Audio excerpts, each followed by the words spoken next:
lay down for like visitors. Yeah, Scott said that she was there. She has to down the sprinklers, box, the garbage, the garbage. Oh yeah, last spring, right? Yeah, that was really cool.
Just let me get sit down. They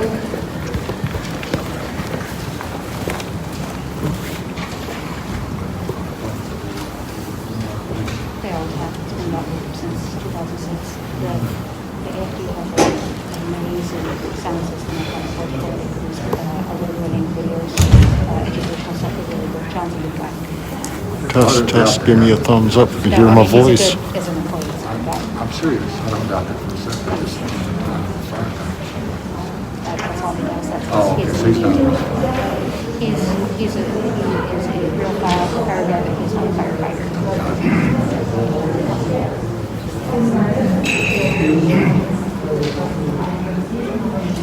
Thank you.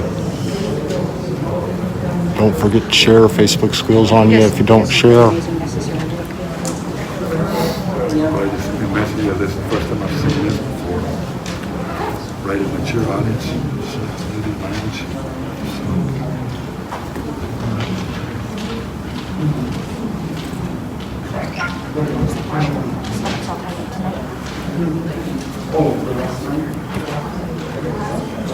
See how well these masks are working out.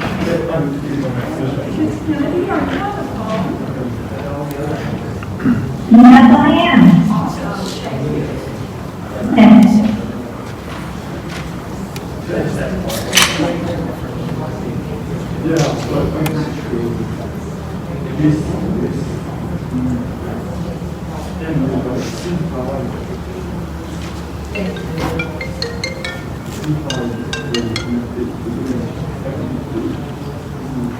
Hello? Yeah, I'm in assembly. I can't. Thank you. Turn the damn thing down.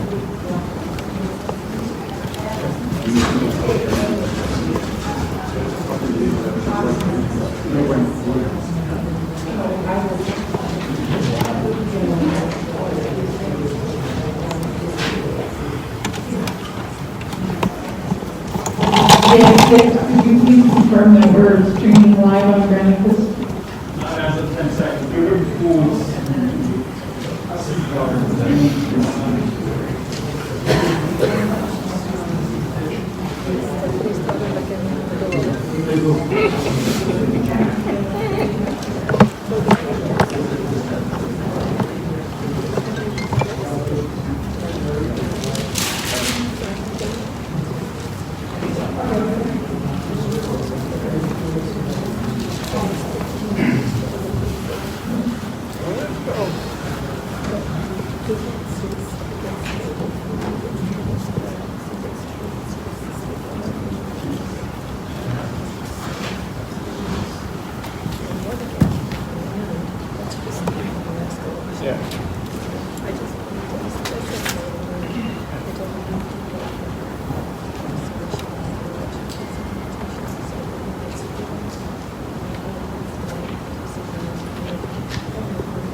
Apologies for the delay. We're working on a few technical issues. We should be ready soon.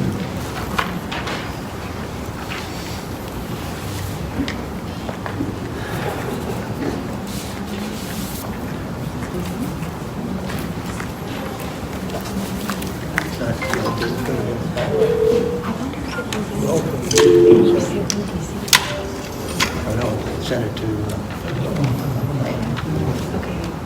I have one copy. You did. How much you put on the copy? Oh, do you have more than one copy? I have that working one. Oh, that's the wrong one. I'll take a photo of it, Joe. Let me grab my phone and take a capture. Okay. I'll just bring it up there. Did you say it?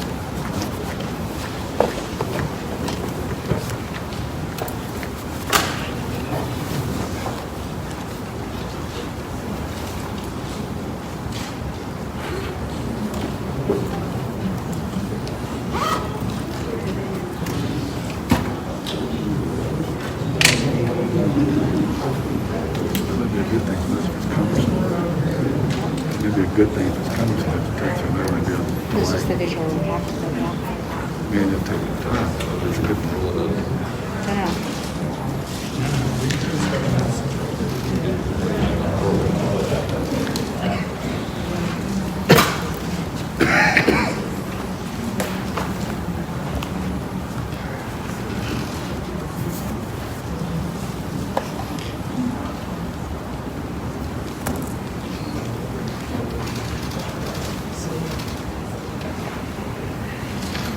I think the phone camera somewhere else.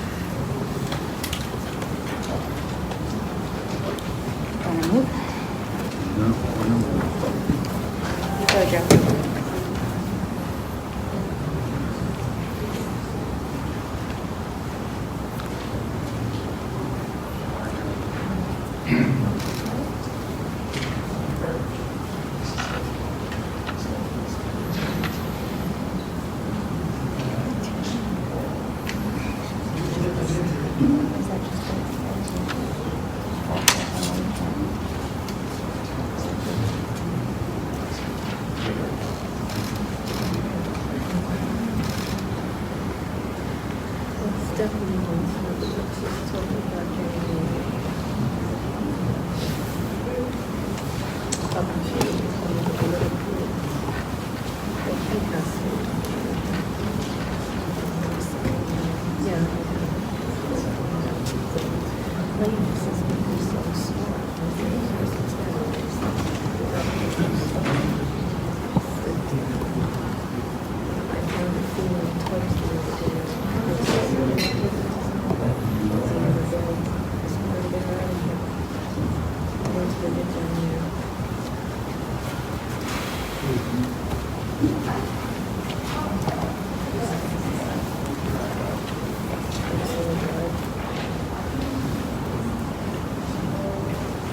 probably end up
Stephanie says it doesn't feel right for sitting on the way over there.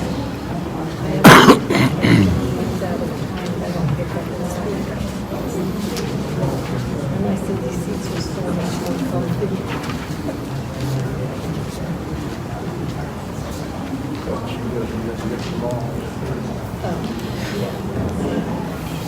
Contacts, connections.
I have it on cell phone. If you need Wi-Fi, you can get it for you.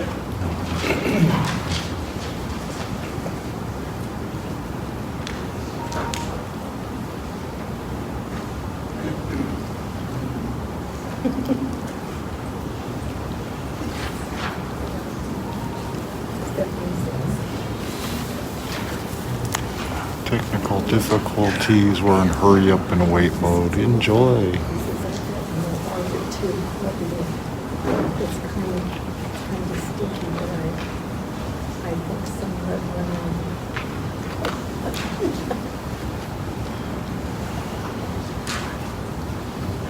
The air is so good over here.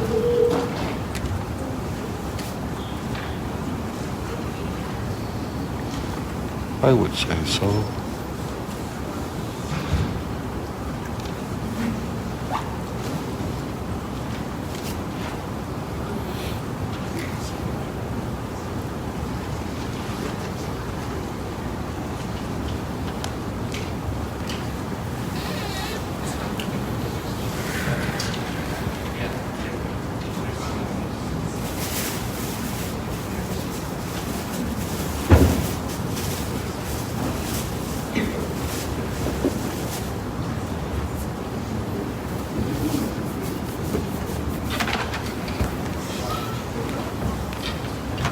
So just a reminder to the public, we're waiting on a technical issue, which is specifically a live stream to get up online. So that should hopefully be resolved in short order.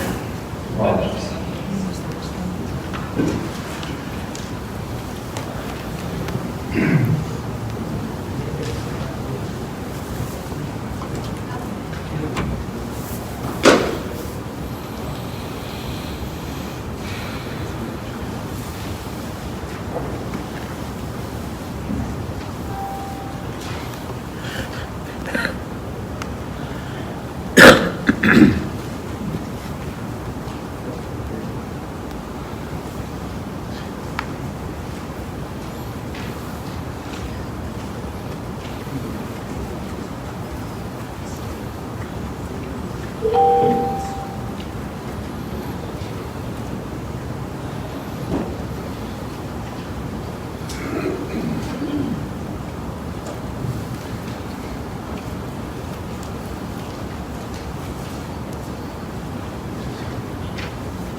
Okay, thanks to the efforts of our IT, the meeting is now live online. So we're going to just give a few minutes for folks who are probably refreshing their pages to get online with us. And then we are also updating our clerk's website for folks who maybe are going there to find the information. And I encourage folks, assembly or otherwise, post about it on social media for anyone who maybe is wondering about the same thing.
I'd like to call this assembly meeting to order. Madam Clerk, can you please call the roll? Yes, Mr. Chair. Mr. Dunbar. Ms. Kennedy. Here. Mr. Peterson. Yes, please excuse. Mr. France. Here. Mr. Rivera. Present. Ms. Wendy here. Mr. Thompson. Ms. Allard. Here. Mr. Perez-Padilla. Here. Ms. Valentine. Here. Mr. Bud. Here. You're both down. Thank you, Madam Clerk. Next, we have the Pledge of Allegiance. Mr. Chimchamber, can you please lead us to the pledge? I pledge allegiance to The flag of the United States of America and to the republic for which it stands, one nation, under God, indivisible, with liberty and justice for all.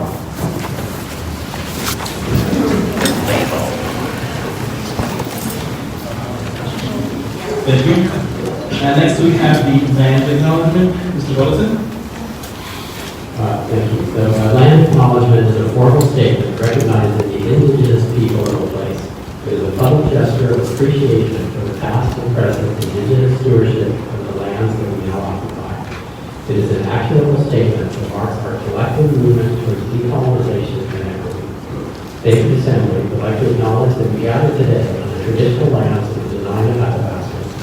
For thousands of years, the Dena'ina have been and continue to be the stewards of this land. It is with gratefulness and respect that we recognize the contributions, innovations, and contemporary perspectives of the Upper Coquitlam Dena'ina. Thank you. We're going to go ahead and jump straight into, Mr. Johnson. Mr. Chairman, I'm the privilege. Yeah. Rowan Greenberg, would you be willing to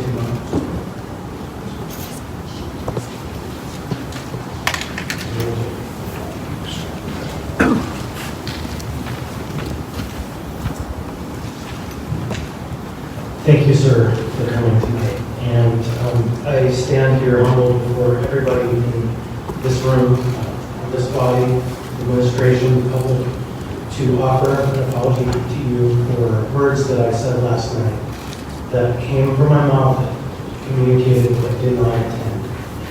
And while I was aiming to seek perspective, clearly I stumbled in my words and thoughts and caused pain and caused harm in our community, to you personally, and to your congregation.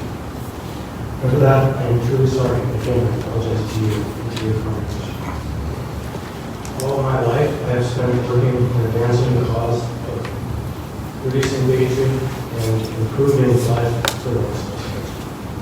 And last night, I failed. And so, to everybody assembled here, and to the world who's listening, I do look forward to meeting with you to talk about the question that I really meant to ask in relationship to a message that I read out that my words attributed inadvertently to you. That wasn't what I had hoped to do. And to talk about those words because I need help understanding how to engage with these people. And I know their positions are understand. So, again, to everybody, my humble apologies, and to you, sir, most certainly. Thank you so much. I truly appreciate your apology and desire to meet with me, apologize in person and in public, what you did now, what I done last night. I'm very grateful that you recognize the gravity of your words, how they came across, and that you want to make amends to the Jewish community, the community at large, what happened last night. Your apology and coming forward in such an honest and open way is greatly appreciated. and will no doubt help us to move forward and bring the community together. I want to thank the English community for the outpouring of support last night and today, hundreds of phone calls and emails and Facebook messages from every political, religious, and ethnic segment of the English community. It is clear that Anchorage will always remain welcoming and supportive of diversity and tolerance. Second, I want to thank the mayor and members of the assembly who reached out to me personally and apologize for what happened last night. And again, I want to thank you for your apology, and I really accept it. I just want to take this opportunity to express again my appreciation to the mayor and the entire assembly for their effort to solve the problem that we have with homelessness and drug abuse in the community. As I mentioned in my original statement last night, this is a very noble cause and goes to the roots of the Jewish and American values. It is our duty, everyone in our town, and our responsibility to make sure every person that does not have a home, we should provide them a home. And though anyone who is struggling with substance abuse, they deserve to receive our help.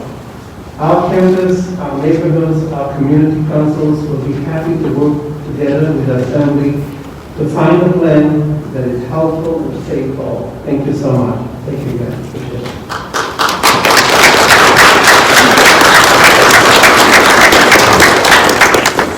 Thank you, Rabbi. Thank you, Mr. Constant.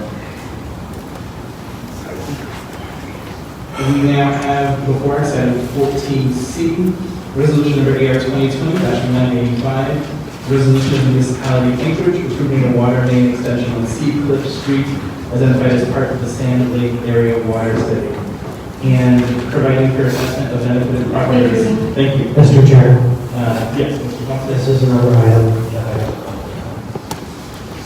Thank you, yes. As I have made the ruling in the past, I will, again, you have a conflict on this item. Public testimony is now open on this item. Would anyone like to testify? Anyone at all?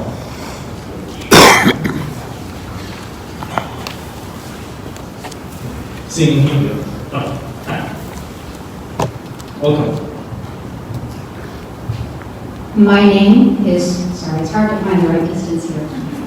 Is that okay? Yeah, I can hear you. My name is Jennifer Anderson, Jenniferanderson. I have been very concerned about our water mains. I've been reading in the paper that we've got a lot of problems. I've been reading about the fact that our infrastructure is aging, and we've actually had some pretty significant problems where we've actually had, what do you call it, the road problems, holes that happens as a concern. So I'm glad we're doing this.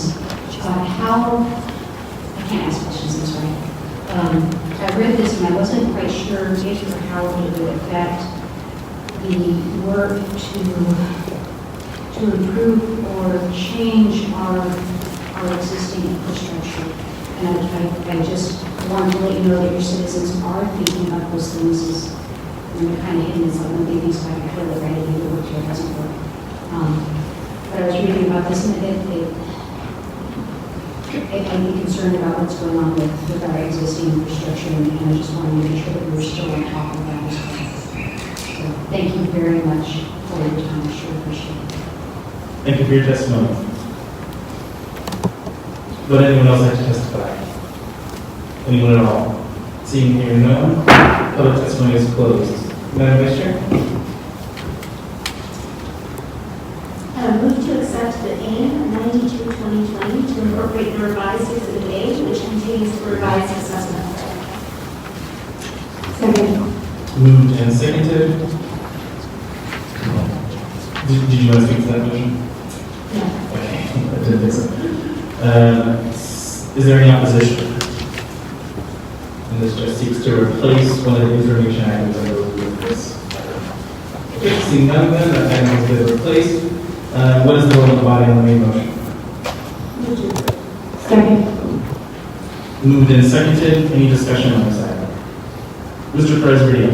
Thank you, Mr. Chair. Yeah, I just want to, again, put on the record, and my colleague, Ms. Davidson, may add to this, that this process of developing this opportunity for water for this community has highlighted a real problem with our process. We have a community who doesn't have municipal water and doesn't have sewer, and their neighbors don't as well.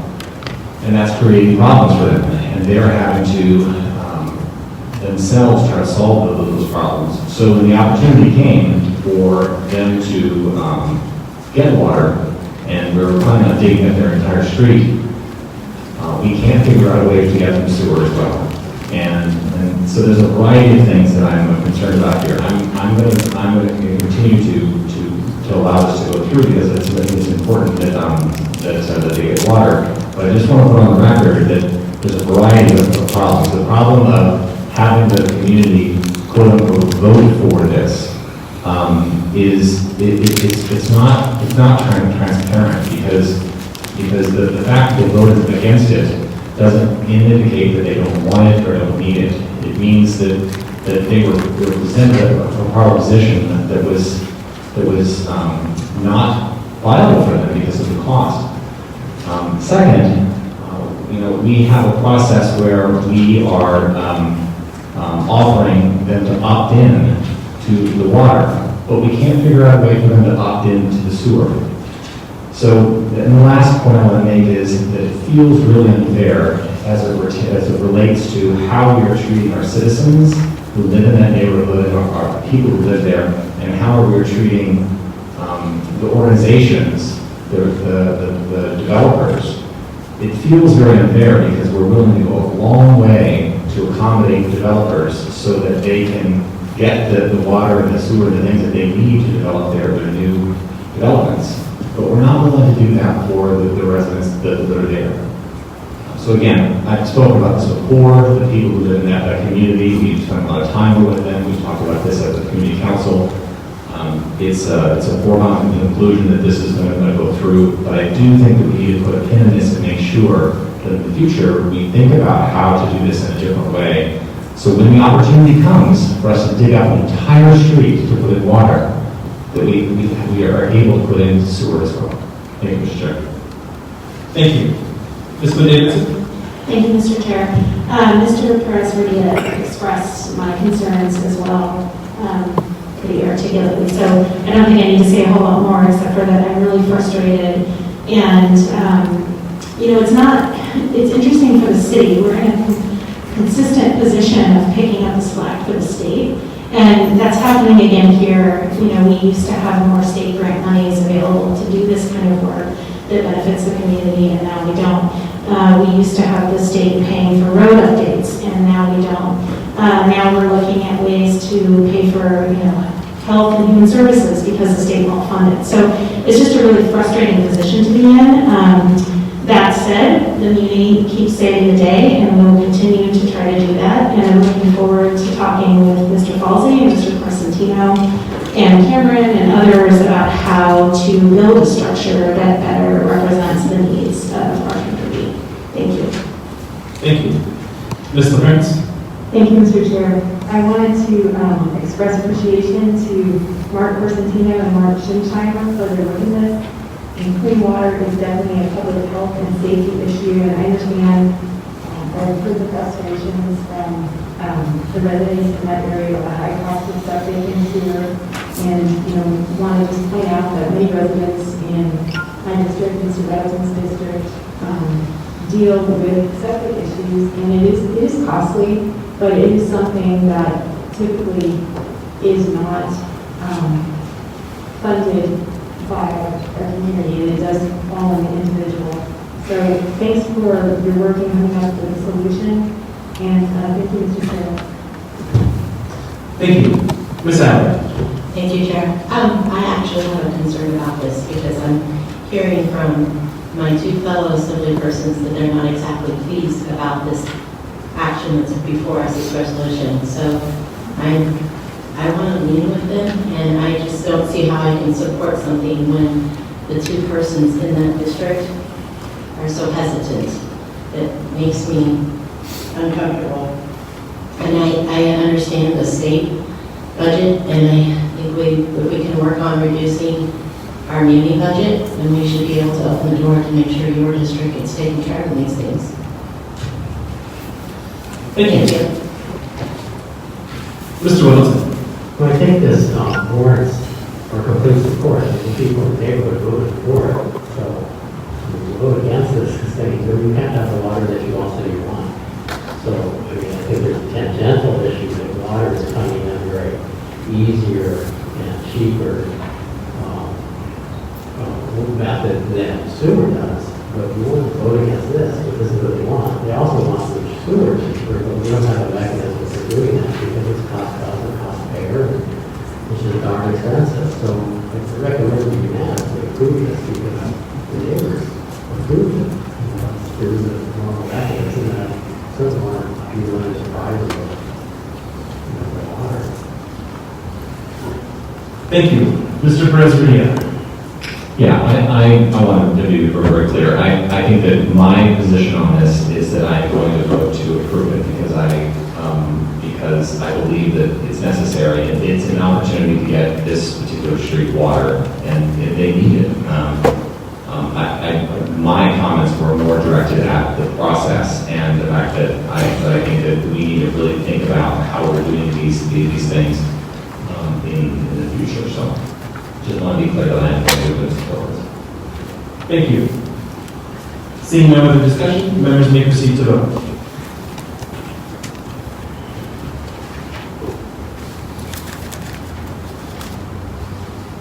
Ms. Kennedy? Yes.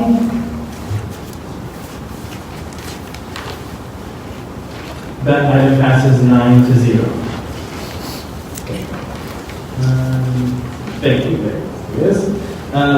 We now have before us item 14D, resolution of year 2020-210, a resolution of the municipality of Anchorage appropriating proceeds from a borrowing program in an amount not to exceed $40,014,000, reappropriating $1,126,913, all to the solid waste services disposal utility capital improvement fund, and appropriating an amount not to exceed $31,709,000, and reappropriating $751,276, all to the SWS refuse collection utility capital improvement fund for the new central transfer station project. Public testimony is now open on this item. Would anyone like to testify? Anyone at all? Seeing here no one, public testimony is closed. What is the will of the body? Move to approve. Second. Moved and seconded. Any discussion on this item? Seeing none, members may proceed to vote. Ms. Kennedy? Yes.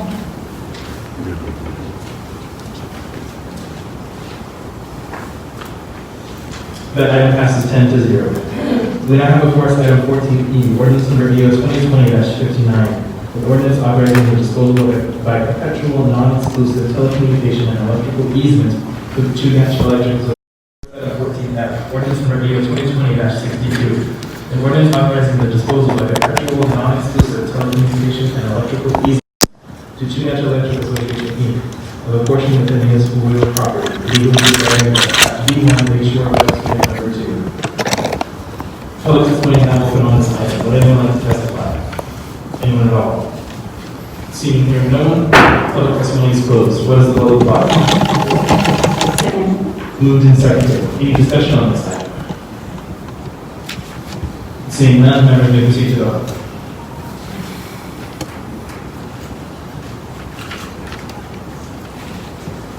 Ms. Kennedy? Yes. That item passes 10-0. We now have, of course, item 14G, ordinance number EO 2020-60, an ordinance authorizing the disposal by a competitive bid of heritage land on parcel 5003, legally described as Lot 4 ASLS 97-10, Raspberry Road Municipal Land Selection Site. Thanks. Public testimony is now open on this item. Would anyone like to testify?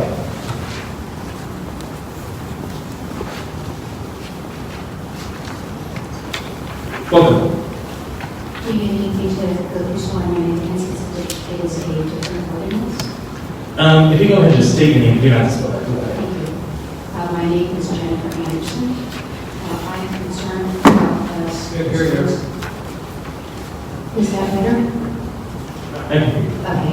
I am concerned about us disposing of land. I know the Heritage Land Bank has extensive properties, but I've been thinking about this in relationship to the information I've read in other documents regarding PLI and the scarcity of land for other purposes, and I want to express my concern that even, certainly for good reasons,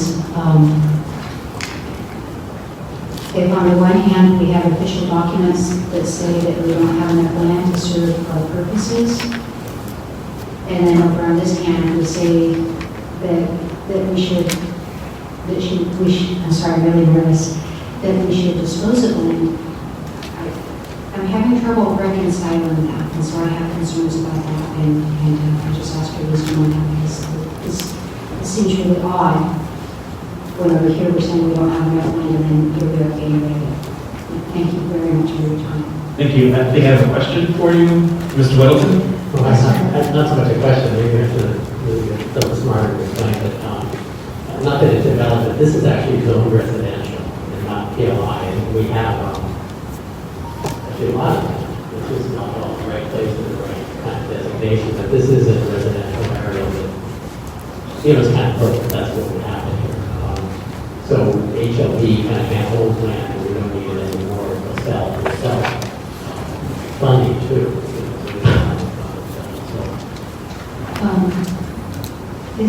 So if it's residential land, is it possible that it could be used for homeless type purposes? Is it okay if I go on a tangent for just a super short second? You give it to So, you have a secondary question. Sure. So I grew up in California, and in my home county, they are putting these wonderful little units on city-owned land, and they're building some infrastructure. They're not quite as fancy as the little houses that went in over on Strawberry, but if we own land that's residential land, it seems to me that would be a really cool, creative approach to helping solve some of these really terrible problems we have for people who just need a little tiny bit, just a little bit. I know it's not a county doing some of that, and it's pretty cool. We're doing some pretty nifty things down there, and I don't think it's about $50,000 or $80,000 per family that they're housing, and they have some different climates to deal with. But gosh, if this is residential land, gosh, that would be kind of a neat thing. So, well, I might say it will be on the market, you can bid on it, so bid high. What a delightful idea. Thank you so very much. Thank you for your testimony. Would anyone else like to testify on this item? Anyone at all? Sure.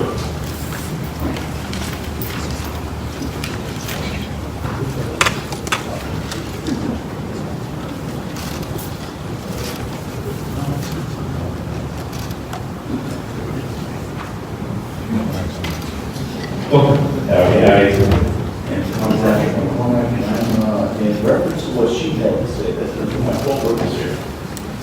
These tiny home communities are an opportunity. And I think that's what she was referring to, tiny homes.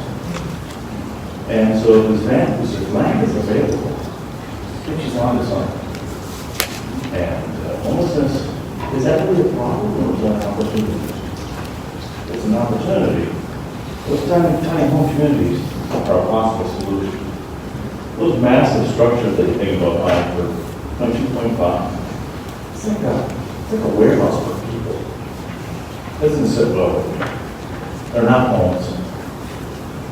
Those little tiny homes, that's a home. It's something that you feel solid about as a human being. And safety is important.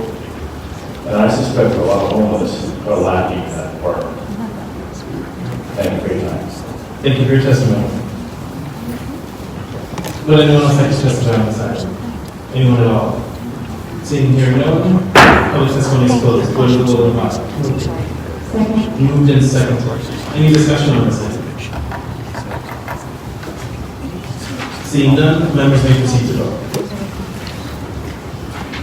Ms. Kennedy. Yes. item passes 10 to 0. We now have before us item 14H, ordinance AO number 2020-61, an ordinance authorizing the disposal by perpetual non-exclusive telecommunication and electrical easements to Matthews Electric Association, Inc., of a portion within municipal real property legally described as Lot 1A, ASLS 88-211. Thank you. Public testimony is now open on this item. Would anyone like to testify? Anyone at all? Seeing and hearing no one, public testimony is closed. What is the will of the body? Second. Moved and seconded. Any discussion on this item? Seeing none, members may proceed to vote. Ms. Kennedy? Yeah. That item passes 10 to 0. We now have before us item 14I, resolution number year 2020-219. Resolution of the municipality of Anchorage reappropriating and adopting U.S. Housing and Urban Development, the Home Investment Partnerships Program, funding through 2018 substantial amendment number 3 in the amount of $109,960 and 2019 substantial amendment number 2 in the amount of $161,225 to the Federal Grants Fund and to adopt and appropriate funding from Section 1131 of the Title I Housing and Economic Recovery Act of 2008 as a HUD sub-grant to Alaska Housing Finance Corporation, 2019 National Housing Trust Funds of $550,000 to the State Direct Federal Pass-Through Grants Fund for the Anchorage Health Department on the 2018 and 2019 Housing and Community Development Annual Action Plans, an amendment to the Municipality of Anchorage HUD Citizen Participation Plan. Public testimony is now open on this item. Would anyone like to testify? Anyone at all? Seeing and hearing no one, public testimony is closed. What is the will of the body? Second. Moved and seconded. Any discussion on this item? Ms. Alton. Thank you, Mr. Chair. The title of this one shows how complex the web of housing funding is as part of the whole, as we address housing and affordable housing and stability, in our city and in our municipality. So I hope we can work to find a way to communicate that more clearly. But I just kind of wanted to point that out. That title really exemplifies that there are lots of moving parts to the whole housing continuum. Thank you. Thank you. Seeing no further discussion, members may proceed to vote. Ms. Kennedy? Yeah. That item passes 10 to 0. We now have before us item 14J, ordinance number AO 2020-64, the ordinance of the Anchorage Municipal Assembly, starting the duties and meetings of the Commission on Salaries and Emoluments by adding new sections to Anchorage Municipal Code, Chapter 4.10. Public testimony is now open on this item. Would anyone like to testify? Anyone at all? Seeing and hearing no one, public testimony is closed. What is the will of the body? Second. Moved and seconded. Any discussion on this item? Seeing none, members may proceed to vote. Ms. Kennedy? Yeah. That item passes 10 to 0. The next items on the agenda involve applications for a liquor or marijuana license and/or a special land use permit for alcohol or marijuana. The process to review these items is different than the Assembly's legislative role because these are administrative or quasi-judicial hearings and require the Assembly to be impartial, refrain from ex parte communications, except in the license applications, and make a decision based only on the record before us and testimony today. We now have before us item 15A, resolution number 2020-232. A resolution of the Anchorage Municipal Assembly regarding the transfer of municipal marijuana retail license number M10254 to Class Center, LLC DBA Canavasta. Wait, reading. Thank you. Public testimony is now open on this item. Would anyone like to testify?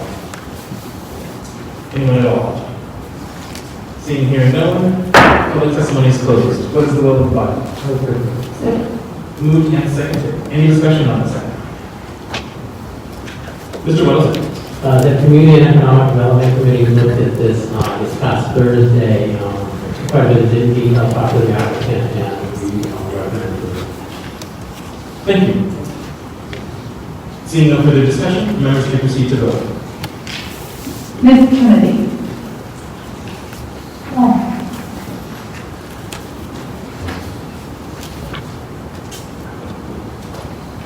That item passes 10-0. We now have before us item 15B, Resolution Number AR 2020-237. Resolution of the Anchorage Municipal Assembly approving a marijuana license and special land use permit for AK Ryan LLC, a marijuana manufacturing facility with license number M22479, doing business as AK Ryan. Wait, reading. Thank you. Public testimony is now open on this item. Would anyone like to testify? Anyone at all? Seeing and hearing no one, public testimony is closed. What is the will of the body? Second. Moved and seconded. For the members, we do have available on the phone, if there are questions, Mr. Kyle Denton, the designated licensee, and Ms. Jenna Wilson. Any discussion on this item? Mr. Wells. I have 2 points. One is an apology on 15A, that we did not cover the Community Economic Development Committee. That was a fairly simple transfer over. We did discuss this one and recommend approval. Thank you. Seeing no further discussion, members may proceed to vote. Ms. Kennedy. Yes. That item passes 10-0. We now have before us item 15C, Resolution Number AR 2020-238. Resolution of the Anchorage Municipal Assembly approving a marijuana license and special land use permit for Primo Farms North LLC, a marijuana retail sales establishment, license number M24383, doing business as Primo. Wait, reading. Thank you. Public testimony is now open on this item. We do have one individual to testify over the phone, Mr. Steve Beardsley. You can go ahead. And are you Mr. Beardsley? Oh, great. Evening, my name is Steve Beardsley, B-E-A-R-D-S-L-E-Y. I've been a resident of the Ocean View area since '76 and of Anchorage since '72. I'm currently the Old Seward Ocean View Community Council President. As you can see from your letter, I'm just reiterating our opposition to this license from the members of the bulletin in your letter. The process was well followed by the applicant. We did our due diligence and attended a community meeting. It was the first attempt at zooming with most of the people. And the egress and exiting out of that strip mall is really tight. They're either going northbound or southbound. We had many people tune in to their community meeting and ask questions as to retail or wholesale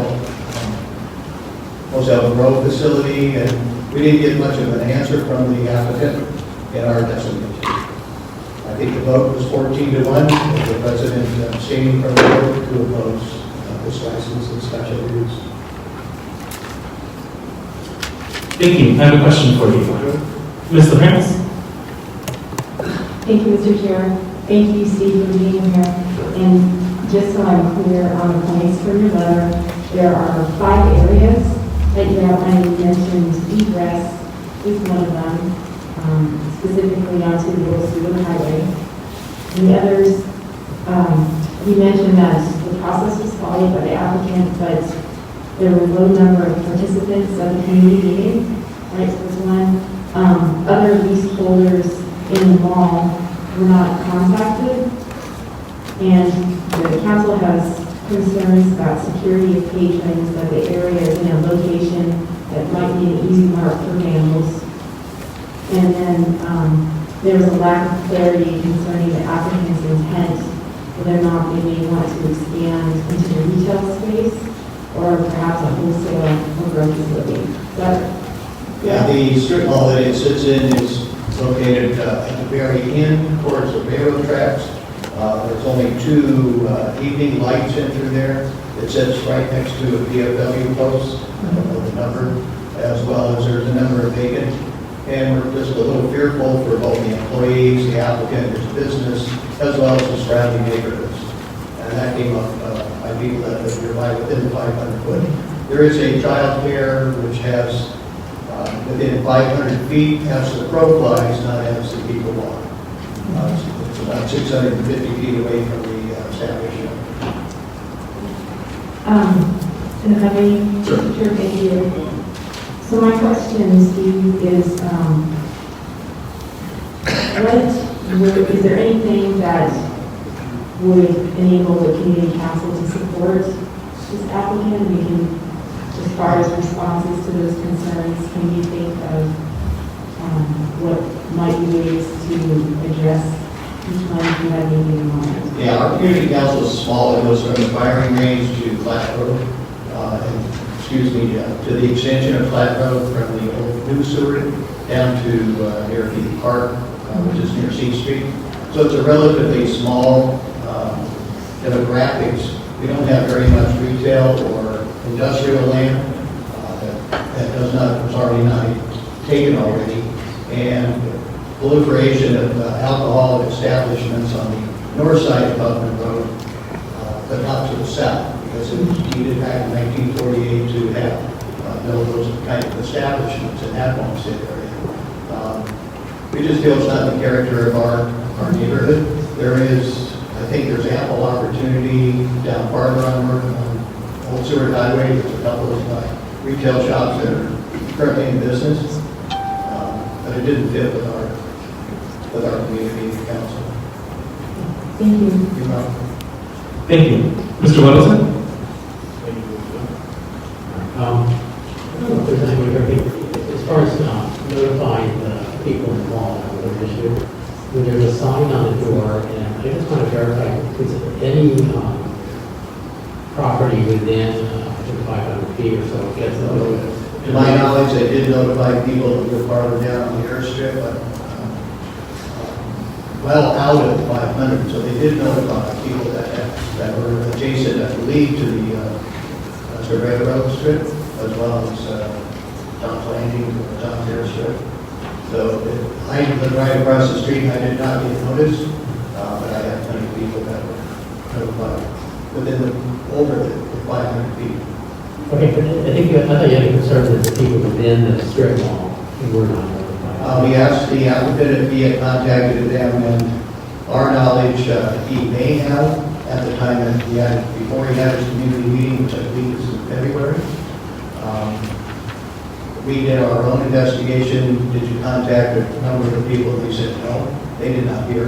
Whether they are an employee or a manager, we're not cognizant of that. Okay, because there is a mailing done and then there's a sign on the door.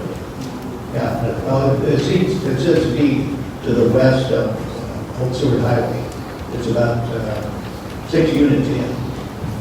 So, yeah, it kind of sits there, and not much activity occurs at DFW until like 2 p.m. And they're down on their volume of people that are coming in, and the rest of the places are closed except for one place. Everything else is closed except for DFW and this area.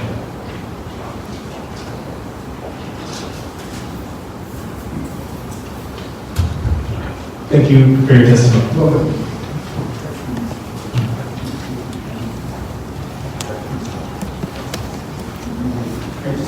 Welcome. My name is Jennifer Anderson. My interest in this is my child, my 8-year-old daughter, frequently spends time, she's actually living here tonight, with my in-laws, who live extremely close to this proposed property. If you ignore the roads and just walk through the wilderness between here and their yard, it's perhaps a 2-minute walk.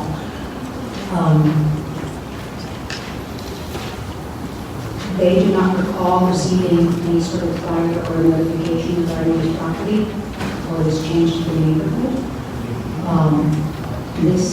This area is largely residential. The businesses are small businesses, like daycare, there's a restaurant, there's the post. And this is pretty far out of what we already have down there. Again, my interest is because my daughter spends concerned about how that's going to affect the neighborhood and our child safety. My child spends a lot of time outside. And how this could impact the character of the neighborhood and how that can impact the things that they can do there. As it is, it's going to come back in and outside, and a lot of time just enjoying the character of the neighborhood and houses and the other activities that are going on there. And as I said, they do not recall receiving a notification, and certainly as the code applies, they will love things like that. So that is my concern tonight. These matters have to be impacting our us. Thank you for your testimony. Would anyone else like to testify on this matter? Anyone at all? Seeing here no one, public testimony is closed. What is the will of the board? Second. It's moved and seconded. Mr. Weddleton? I'd like to move up to amendment 1. Moved and seconded. Mr. Weddleton? And actually, I'd like to add some wording to what you have in front of you, so I will read it out. And this, it should not be unfamiliar. This will match similar amendments to other marijuana applicants that are in strip malls. So this would be a new condition 8, to extend interior walls abutting the adjoining units not under the control of the applicant to the underside of the roof deck to improve security and prevent the migration of odors to adjoining units.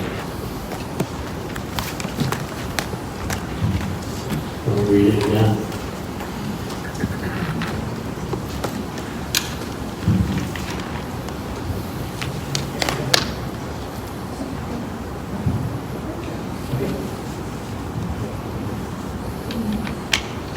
Did you get a second to that amendment? What was the amendment? Sure.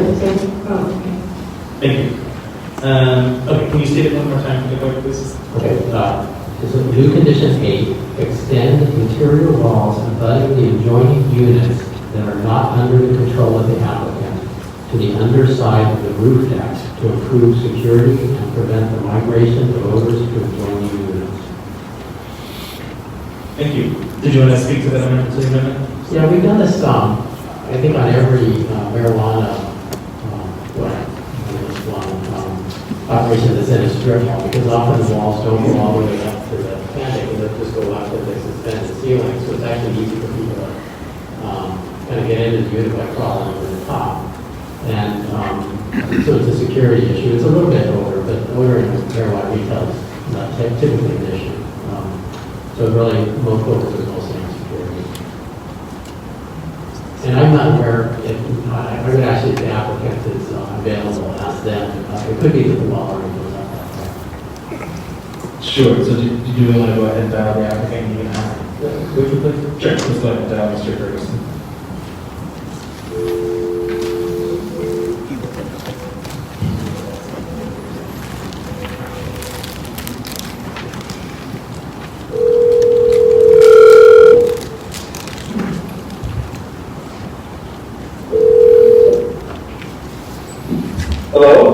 Hi, Mr. Ferguson, this is Felix Rivera. You're here with the Anchorage Assembly. We currently have an amendment to the amendment before us, and Mr. Weddleton has a question for you. Okay. Mr. Ferguson, are you watching us online? I'm having a couple understanding you going here. Are you watching us online? I am, yes, I probably am. Okay, I have no problem with that. That doesn't affect me at all. Okay, good, thank you. Great, thank you. Let's go ahead and keep Mr. Ferguson on the line in case we have other questions for him. Ms. Alton? I'd like to speak to the underlying amendment. Okay. I'll just go over. Any other discussion on the amendment to the amendment? Any opposition to the amendment to the amendment? Seeing none, then the amendment to the amendment is passed. We now have the amendment before us. Ms. Alton? Thank you, Mr. Chair. We do this every time this issue comes up, so I think we should talk or put it on our list for potential code changes or something like that for the CEDC, because it would just make sense and it would give better notice to applicants if they're looking at a strip mall type property, that this is going to be required. Yeah, I agree. We encourage people. We're looking at some of the details on requirements for marijuana establishments. Now that we've got several years behind us of looking at it, and this requirement is possibly one that we add to the code.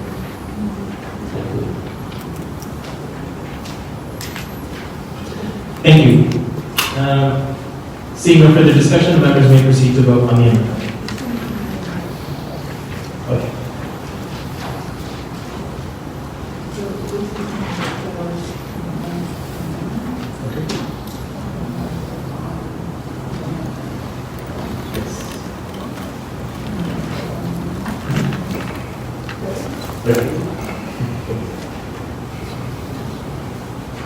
Ms. Kennedy, on the amended amendment, how would you vote?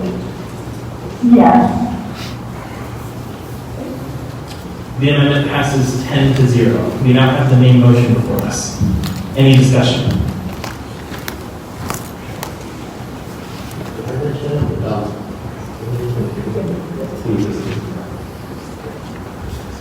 Mr. Wellington. The Community and Economic Development Committee discussed this last Thursday in length, and the applicant with his representative, and we recommend approval.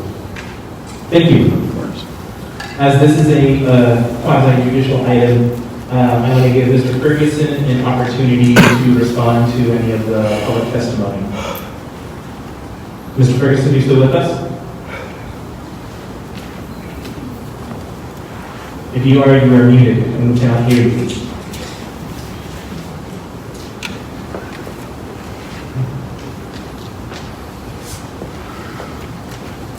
Can we dial him back? He still is on the line, Mr. Chair, but I can have him try to call again. Yeah.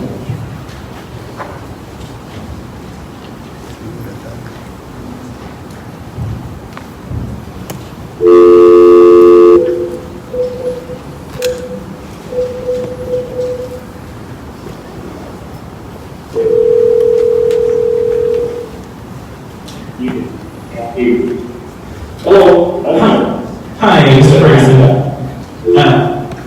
Hi, can you hear me, Mr. Ferguson? I can. Great. This is Felix of the Anchorage Assembly. As this is a quasi-judicial item, I would like to give you, as the applicant, an opportunity to respond to any public testimony or give any other comments. And I'll set the timer for 3 minutes. Well, we did have a community now, and I did try and address those concerns. And to be clear, right now, the license is purely retail. If the opportunity presents itself in the future, I would consider doing a grow or some other type of wholesale. That would, of course, require a completely different license and a whole new process. But yeah, I tried to address the people concerns. I did speak to several of the residents in the building. And there are a few stores actually opening the building, barber shop, a rental store, and a restaurant are opening there. But I've only spoke to a couple of tenants. And some of them did express their concerns, even when one of them in particular, the barbershop owner expressed a concern that he was worried that Christian customers would be more ready to come to that facility right next door. But yeah, we're going to do our best to run a clean establishment, but open the law, and try and make consumers happy as well as neighbors. Great. Thank you, Mr. Ferguson. Any other discussion before we vote? Seeing none, members may proceed to vote. Ms. Kennedy? She is currently unavailable.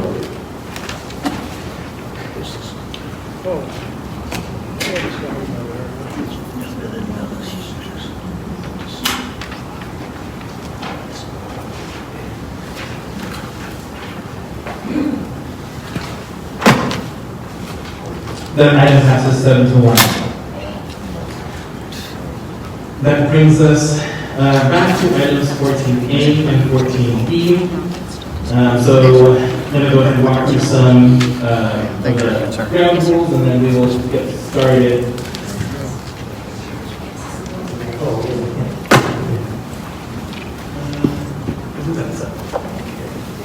So We are going to go ahead and take testimony until 7 o'clock, take a normal 20-minute break, and then we'll come back and continue testimony.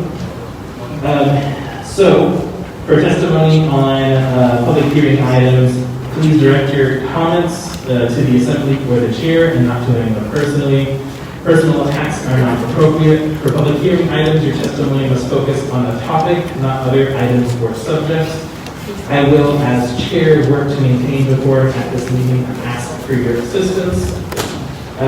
So just like we did last time at the end, we're going to go ahead and switch between in-person testimony and phone testimony. We are going to do, we're going to start with in-person and do 3 in-person, 3 over the phone, and just keep going back and forth. Just like last time, the public hearing is combined for these 2 items. So when you come up to testify, state your name for the record. You'll have either 3 minutes if you intend to testify on one item, or 6 minutes if you intend to testify on both items. It would be helpful if you let me know, otherwise I will have to interrupt you and ask you if you're going to testify on one or both, rather not. And I believe those are all of the ground rules. We also have individuals in overflow in the Will of Marston. So basically what we're going to do is once folks testify here, we're going to circulate folks and basically swap you Will of Marston, and then folks who want to testify in the Will of Marston will come in here to testify. With that, we need to do one disclosure before we begin public testimony again. Mr. Costa. Thank you. So it was brought to my attention that there's some question of whether I have a personal or financial interest in one of the 4 properties that is on this April 2020-66, and that would be the Golden Line. And that's because I work for, as a development staff, a residential non-alcohol treatment provider. And so the questions I want to put before the body, the question of is this financial interest substantial, and should I be participating in the actions? Thank you, Mr. Constant. So like normal, I'll run through a few of the questions, and then I think I'll have some additional clarifying questions. Is the financial or private interest a substantial part of the matter under consideration? No. Does the financial or private interest vary directly and substantially with the outcome of the official action? That one is hazy. You know, this would, if additional and subsequent ordinance were to be drafted or resolution to provide a solicitation that I might then be required by my employer to develop a response to, then the answer would be yes. But in this case, it's at least 2 steps. It has to be securing the property, the authorization of form for a procurement of the contract, and then the award of that. So it's at least 3 steps. Is the financial or private interest significant monetarily? No. Is the financial or private interest a type which is generally possessed by the public or a large class of persons to which the elected official or household member belongs? So this conversation is an interesting one. It depends how you define it. It's definitely not a broad class of members of the public. It would be to any treatment provider in the city. When there's 6 on that was presented to us within the Midtown Council, and there are more than a dozen or so others. And so I can't answer that question. That's a judgment call. Can you, now going to off-script questions, can you describe your work in crafting or not the proposal before us? I've served on the homelessness committee and been involved in the homeless issue, which is 3 of the 4 properties. Anyone would know that I strongly support the increase of treatment beds, but in this case, this treatment facility was developed under the settlement agreement of the NLP transaction, and I had nothing to do with that. I had nothing to do with the crafting of this ordinance, except that once it was introduced, I asked at a later date to have my name brought as a sponsor. And so that would be the only action. And just to be super clear, so you did not play any part in crafting this particular item before us, nor did you have, or did you? And did you have any part in adding the treatment facility, specifically the Golden Lion Hotel?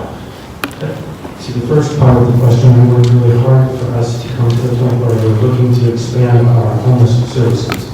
So that's the 3 of the 4 buildings. We had no participation or input in any part of the conversation about the Golden Lion. In fact, I was quite surprised to see it on the item when it was introduced. Thank you. So it is my ruling as chair that for this specific item that we have before us, which is item 14B, item number 2020-66, the acquisition of the 4 different properties, that Mr. Constant does not have a conflict of interest. But be clear for the record, though, that in a future item regarding this, where we have a specific proposal regarding a treatment facility, that at that time there will be another determination, and likely Mr. Constant will have a conflict of interest. Sally? Can we stand by for just a moment? I wanted to ask Dean a question. Can we hold up just for a minute? Sure, we can take a 5-minute break. Thank you. Thanks.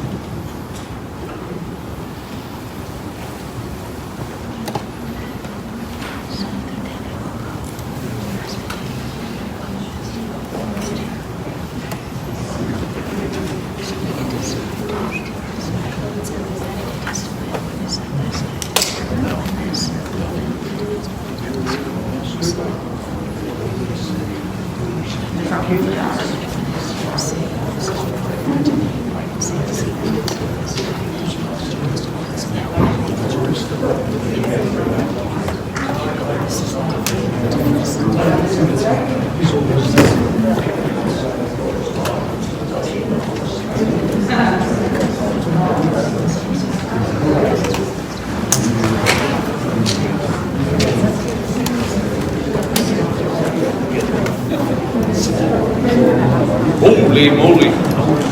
Hey, get a number.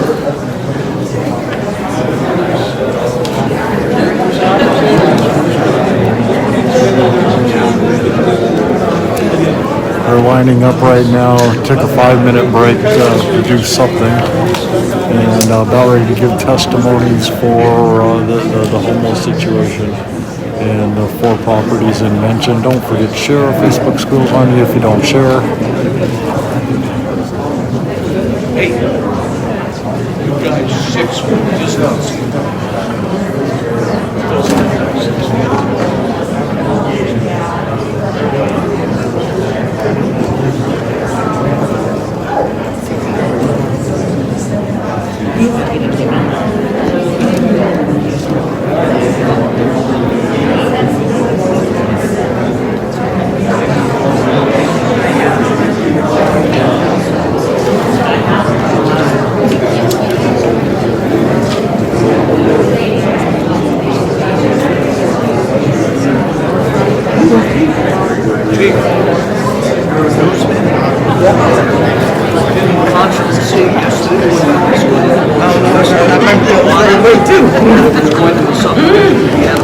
This is $22 million of the CARES Act that they're using to buy these properties with. Meanwhile, businesses are going bankrupt, families can't feed their kids, losing their homes. Buying poor properties with it, subverting the law just slightly by turning it into a lease purchase, which makes it qualify for the CARES Act. But if they were to do an outright purchase, it wouldn't. And subvert the money that way into doing it, yes.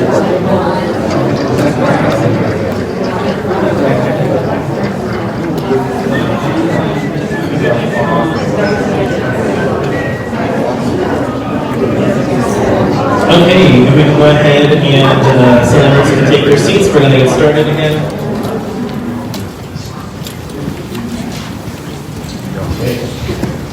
All right, so we're going to go ahead and get started with public testimony. Welcome. Thank you very much. My name is David Matt Duncan. Duncan spelled Delta, Uniform, November, Charlie, Alpha, November.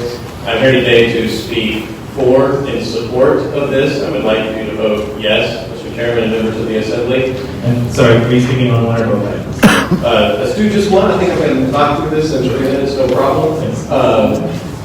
I live in Old Hermit Park neighborhood, which is a micro neighborhood inside of Stannard. I've taken on the unpaid, unprofessional role of helper for the neighborhood. In the past 2 months, our neighbors that are homeless have littered over 50 full black trash bags of garbage into our streets and our small micro park and into what we call Treehouse Alley, which is just an alley with a treehouse in it. That trash has included a lot of needles and a lot of half-eaten food, which is very bad smelling and causes a great deal of distress for my tiny dogs that I like to go walking with my girlfriend.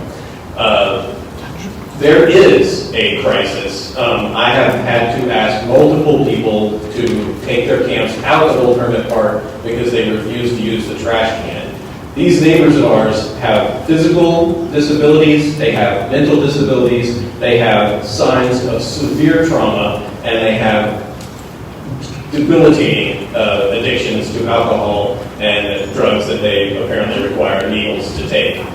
They need serious help. This is an epidemic. This is a problem. And I am more than happy to pay $10 extra for my bottle of scotch that I earn on Friday night in order to put these people somewhere where they can get the help that they absolutely need. I understand that there's a lot of people that may think they have a better idea, but I have talked to the subject matter experts. I have been to all of the council meetings that you provided subject matter experts to educate me about this. This is the best option that we have right now to address what is a serious, serious problem that is going to be making even more people sick. And yeah, I personally cannot fix this. I don't have enough money to fix it, but if we all work together, we actually can do something. And even if you think this is wrong, this is something. And I would really like you to vote yes so that we can start moving this ball down the road. Thank you very much for your time. Thank you. I have a question for you. Ms. Allen? Yes, so are you aware of the full plan, or when you were told, you said that you've spoken to the subject matter experts, are you aware of the entire plan, or what exactly did they explain to you? The state is going to be purchasing 4 facilities. Those facilities are going to have different roles to play in helping people out, but the main thing is to get them out of our parks and off of the corner at Walmart and into a place where they have a private room with a roof over their head and access to the treatments that they need. And a lot of them that I've spoken to when I'm asking them to leave the park, I say, why don't you go to the Sullivan? Why don't you go to the Ben Bogey? Why don't you go to the Brother Francis shelter? And they very, very plainly explained to me that they view those places as the 7th, 8th, and 9th circles of Dante's Inferno. Those are not nice places. They don't want to be there. They don't want to be sleeping in an open room next to somebody that is coming down off of their opiate addiction. They don't want to be sleeping in a room next to someone who is talking to someone who is not there. They don't want to be sleeping next to children who are homeless that are screaming all night long because they don't have any food. They are much happier camping in a nice park next to a creek and the railroad tracks than they are in one of these facilities. So I'm under the impression that these facilities will not be those horrible, horrible places that the homeless refuse to go to. These will be places where they actually will have a little bit of privacy and take a shower in their own room. I have a follow-up. So that's interesting. So you've actually spoken to many of your neighbors. Yeah, some of my homeless neighbors have offered to fight me over it, but they're very unhappy people. Very, very unhappy So people. here's a question to you then. Did they ever open up to you that maybe, because you said they don't like sleeping in those days or places that nice enough for them, have they ever opened up to you maybe about what put them there? Or I have fun maybe referencing a few recent conversations and maybe they wanted to go back to work? Or? They're crippled with drug addiction. I say, you can stay here in this park, but you have to use this trash bag, and they can't get their needles in the trash bag. That's how crippled these people are and eat up by addiction and mental illness. So Thank you. It's very obvious why they're there. And I am not equipped in any way to help them. Thank you. Appreciate it. It's not my education or background. Thank you. Appreciate it. Thank you very much. Thank you for your testimony. Welcome. Thank you. My name is Eric Connick. I'm the General Manager of Lithia, and I'm going to be speaking on both ordinances. Am I good to go? Yes. First, I don't want to come up here and try to say that I'm going to convince any of you guys that have already told the community that you're going to vote yes. I think we're all out here pouring our hearts out, and you look at me crazy, but that's true, and I would appreciate your attention. As I watch people testify, nobody's watching. Only a select few are, so I think it's rude. So I'm not going to thank you for your time. And I don't expect you to do that to me, but I expect you to listen just a little bit, okay? I am the general manager of Lithia Kia. Every day, I help a homeless person. Every day, somebody walks into my facility. And do you know what I was taught from my mentors? I invite them in, I give them water, I give them coffee, and I get them on their way. Sometimes they use my bathroom. Sometimes it's for a really long time. Okay? And sometimes I've closed my store and they've still been in there. So my heart goes out to you folks trying to solve the problem. My heart goes out to the community that's trying to solve the problem. Okay? It's a tough problem to solve. So not for 1 second can anybody tell me that's been homeless or been mentally ill or had drug addiction can't say that Lithia Kia or all Lithia hasn't helped participate to solve that problem. Okay? I have a problem, and I think most of the community has a problem with the process. You tell me that you let everybody know about a community council meeting? I'm 50 feet from the shelter. I found out 5 days ago. That's not okay. I want my voice to be heard. But the reality is, you guys have already made your opinion. I know it, okay? And the fact is, we all know we got executive power and $155 million to spend. I appreciate the mayor. I appreciate you guys. I'm a general manager. Again, it's tough to manage 40 people. I wouldn't want to have to make $250,000 or $300,000 happen. That's not right. I don't expect you to do that. But what I expect is some common courtesy. You can put this thing in my backyard, at my house. You know what I would say? I want a public process. If that's where it goes, that's where it goes. Okay? There's no plan. You can't tell me you have a plan. And let me tell you about a plan. Okay? Here's what you guys haven't figured out. And I don't know if you thought about it or not. I've been to SARP. I've spoken SARP. I've worked 12 hours a day and went to SARP because it's right behind my store. I've never had one problem from somebody in SARP. Not one. Do you folks know how many people are in SARP right now? 0. The facility is empty. There's nobody there. I called them today. Hey, what's up with the facility? Do you already have the kitchens, the bathrooms, the beds? Everything's all built. A block away. I don't know if these people would be upset with that, but I would think they'd be a little more happy to have a process and go, you know what? We're buying this. Have you even been into the Alaska Club? I wonder if any of you have walked in. I would love to know if Ethan's been there. I'd love to know if you physically walked in. It is worse than a prison. What are we trying to do? Are we trying to solve COVID? Are we trying to solve mental illness? Are we trying to solve drug addiction? Are we trying to solve homelessness? Because I feel like what you're trying to do is solve all 4 in one shot. And it doesn't work. It doesn't work. I'm frustrated, okay? And I support what you're trying to do. But you can't tell me you let these community members know about this. And you guys can't tell me that you're supporting your constituents. I heard somebody say we were at the meetings. What meeting? I'm 50 feet. I don't know about any meeting. It's not right. And I think there's a mental illness problem. I'm going to say one more story. We have a guy that comes to my store about once a month.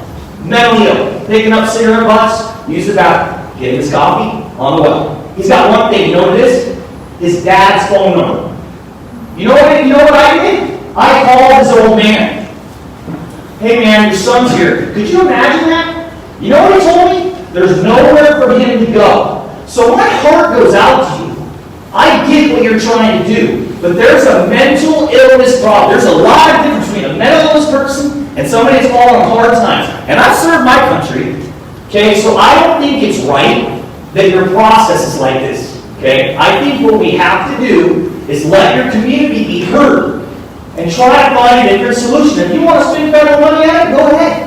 Do it. But let's try to maybe solve one issue at a time. You're solving four. It won't work. It's just not going to work. That's all I have. I'm riled up. I'm frustrated. I feel bad for the coffee shop. I know the lady that owns it. It's garbage.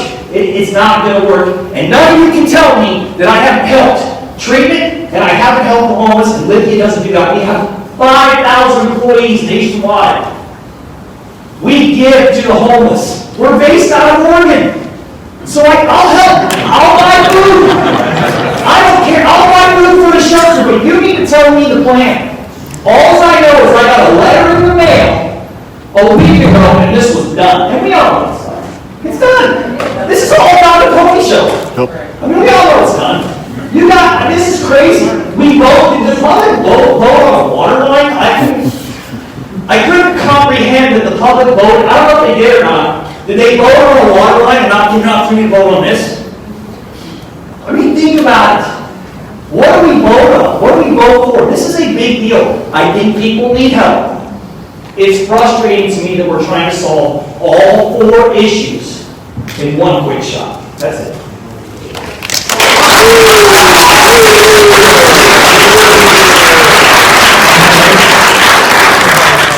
I understand the frustration.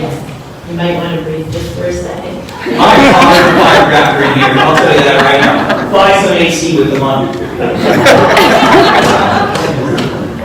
I'm buying Thank you. So my question's kind of sort of simple with you. And I appreciate everything that you're saying, you help, even with a little bit of a coffee to help our neighbors, right? Because they're valued human beings. 100%. And we need to take responsibility somehow and get our folks some mental health. 100%. Okay. So we're working towards doing those issues and trying to help our community and stuff. What one thing, when you're saying that we have to have a plan, what would one of your suggestions be, besides the fact that obviously we need to let the public know further in advance and go through a process, a better process for you. But if you have one suggestion, and before you answer that, I want to tell you something. I did reach out to the communities because I'm hoping, right, that these testimonies can sway some of my assembly persons up here. Whether it is or not, I don't know. Do I think everybody's mind's made up? I don't think so. But I really do appreciate your testimony, and I know all they do too. But what one suggestion can you give them, meaning my colleagues here, that we could do with the homeless? Something you think would be part of a plan? So here's my point, right? We just went from mental illness to homeless. The two are kind of combined. So which one are we solving? Are we trying to shelter homeless people and pack them in? Because it seems to me that we're mixing the message for the public. That's my frustration. To tackle mental illness, listen, I didn't go to Yale. I didn't go to Harvard. I don't have an analytics degree. I've never said on one word in my life. I don't know what the answer is. But here's what I know. I called one of my friends who's a VP of a hospital, and I asked him. And it's a lot of resource. It's not a do your best today with what we got. It's leave a legacy and do your best with what we can do. Does that make sense? So to solve mental illness and homelessness, which I think most of the mental ill, or most of the homeless, have a mental illness problem. They can't even check themselves in and out. They don't even, maybe not even, the guy that comes to my store once a month, he doesn't have the capacity to check in and check out. I have a 14-year-old boy. I don't know if he'll go crazy one day. And that's how it relates to me. So again, I support you. I support you, man. I wear my face mask. I sat here with my face mask on. I support all of you guys. I think maybe I make a horrible politician, and I wouldn't want to come in here, but here's what I would tell you. I really feel like we can help the homeless community, okay? And I think we can do it quickly. Again, how many of you knew the SARC building was open? And then you hear, okay, SARC religion, we can't buy that, right? Who knows? Maybe we can give them some funding and make that a treatment facility, because I got news for you. They kind of know what they're doing. Did you know it was empty? Because I did. I mean, in the community though, I've never had one issue with SART. I have an issue with the building next door being jammed as a homeless center. There's a better way, okay? And most people that don't have homes would share with you, like the gentleman just said. If they were sane, they'd all get on their cots and sleep together. They don't want to go there because they know that half of them are insane, and it's sad. It's a sad deal. So I think what you're trying to do here is solve 4 separate issues in one thing. It doesn't work. That's my issue. And again, I want to end it with this. If you told me he was going to Bayshore, where I live, luckily, I don't care. Okay. Or whatever. And the community was involved, and you told me you had a plan, and this was the way it was, and we're going to tackle each issue differently, then I would probably be a little more less easy. And that's the issue I have. I don't think you guys, you sit on these committees, and I don't think you're truly aware. I mean, it seems easy. Take the $155 million, spend it, and we'll solve the problem. I'm telling you right now, it sounds like a great idea today, but you're doing your best with a little. And when all you guys aren't in office, okay, next year or the year after or whenever it is, okay, or if you are, whatever, if you are, I think you want to end your terms better. A long-term plan. This is a short-term plan, and you're not looking down the field. I have one more question for you, sir. Ms. Zalatow. Hi, I'm over here. I think it's unfortunate that we haven't been able to connect with you through the Midtown Community Council. I hope that you'll join us at the Midtown Community Council and that you be a member. As you may know, the Midtown Community Council is primarily businesses in Midtown. And we've been talking for almost a year about shelter in Midtown. So I hope you'll join the conversation with us. So it's not so much a question as an invitation. And would love you to be a part of our group. I would love to participate. My heart goes out to you folks. My heart goes out to the community. Okay? It's not an easy problem. I would love to participate in that. Do I want to? I mean, I'd rather hug a toilet bowl. I'm serious. I would. Than be here today. Than be here up here today. I'd rather be outside. Okay? So again, I empathize for you, Ethan. I empathize for you, Felix. I empathize for all you folks trying to solve the problem. But I just want you to slow down for a minute. The best games I've had in my career, in my life, were thought out, well planned out, and I asked for advice. I asked my other mentors for advice. And I found when I slowed down and made the smarter decision, I touched more lives and did better. And I think that's all we're trying to say. Not one person here doesn't want to help the homeless population. That's not what we're trying to do. Okay, you can't tell me that I haven't. I'll help them tomorrow. So, I'm done. Thank you. I appreciate it.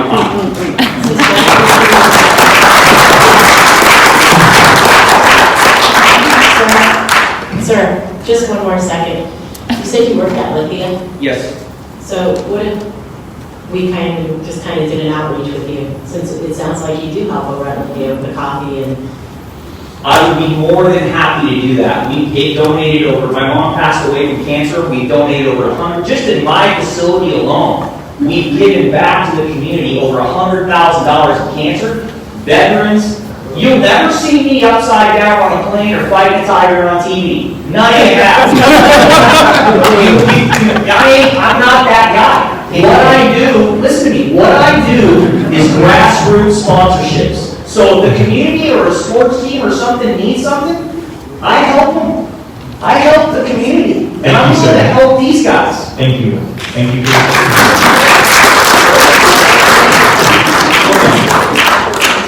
Well, for Eric, it's going to be a pretty hard act to follow. So, my name is Julie Brophy, and I am going to be talking on both 58 and 66. So I was going through Facebook today after last night. I spent the time here last night just like you guys did. And was up to like 2 or 3 going through the Facebook posts, and then again this morning. And one really caught my eye. And I'm going to actually start out by reading that. So the man posted, I worked with homeless people. Let's start again. I worked with these homeless by choice people from 1982 to 2004. They chose this lifestyle. Nothing is going to solve the problem until the city reinstates the vagrancy law again. As long as you allow this type of behavior to continue, it will get worse. As long as you pander to these people for not having to take care of themselves to be productive members of society, it will get worse. That is why it's gotten worse over the last 40 plus years. The administrators have condoned this type of behavior, and it has grown into this problem. Here in a few years, Anchorage will have the same issues that Los Angeles has. An infestation of homeless people that know they don't have to do anything. The city will give them free health care, free lodging, free food, free clothing. Everything will be provided to them. Society is enabling this. Back in the early to mid-80s, there was a city ordinance that made it against the law to be a vagrant. Back then, the city had less than a quarter of these types of problems, and there was a consequence to deal with the problem. That is the problem. There is no consequence for me deciding that I'm not going to take care of myself and that I'm going to beg and mooch off society. The bigger portion of this homeless people are doing it by conscious choice. It's the lifestyle that they prefer. They don't want to live by society's rules and be productive members of society. They would rather beg for money, which they get quite a bit of, and get free stuff that the city throws at them. Personally, so that was good, okay? So personally, I feel there's a huge difference between homelessness and vagrancy. In the dictionary, the definition of homelessness is the state of having no home, families facing homelessness. The definition of those who are experiencing homelessness includes an individual or family who lacks a fixed, regular,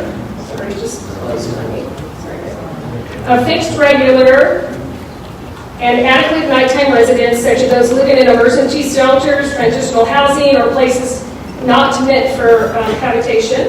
And then the definition of vagrant, a person without a settled home or regular work who wanders from place to place and lives by begging. So, are you talking about treating homeless people, the ones that are down on their luck, working every day but can't afford a place to live? And trust me, there's going to be a lot more with COVID. Or is your primary goal moving vagrants out of downtown and relocating them into Midtown? Do we have vagrant laws in place? And if so, why aren't they being enforced? And I'm not just saying because of COVID, because I talked to a couple of people and they said, well, with COVID, we can't do this, we can't do that, we're short staffed. This has been a problem that's been for years. I live in Geneva Woods, which is right behind the Golden Lion. I personally had a home invasion last March that I walked in on them downstairs in my home, where they stole over $40,000 worth of my mom's jewelry. She's 87 years old and lives with my husband and I. Every piece of jewelry my dad ever gave my mom during their almost 60 years of marriage was stolen. We shouldn't have to worry about the people walking through our neighborhood and camping out in the sanctuary. I shouldn't have to worry about my mom, my daughters, I have 3 of them, or my grandchildren playing and or waiting at their bus stop. The problem will get worse, and it will with either a treatment center or a homeless center in our backyard. We all agree something needs to be done, but it's not by using the sneaky backdoor approach. We have laws in place. Why don't you start enforcing them? If we don't have the laws, why don't we? Why do you think moving them from downtown to midtown is a good idea? Will it work? Is it the best option? Is it the only option? You don't know because you haven't taken the time to research it. I implore you to vote no on both of these ordinances. Thank you. You said that you had a home invasion in your property. Yes, ma'am. Were they homeless individuals, or we don't know? We don't know. I did walk in on them, and they're definitely drug addicts. There's no ifs, ands, or buts. You know, I locked them in the driveway, and they slammed my car out once or twice to get me out of the room. Have the homeless in your area affected you directly, besides the home invasion? As I'm not saying that homeless did that. I'm just trying to get clarification. Right.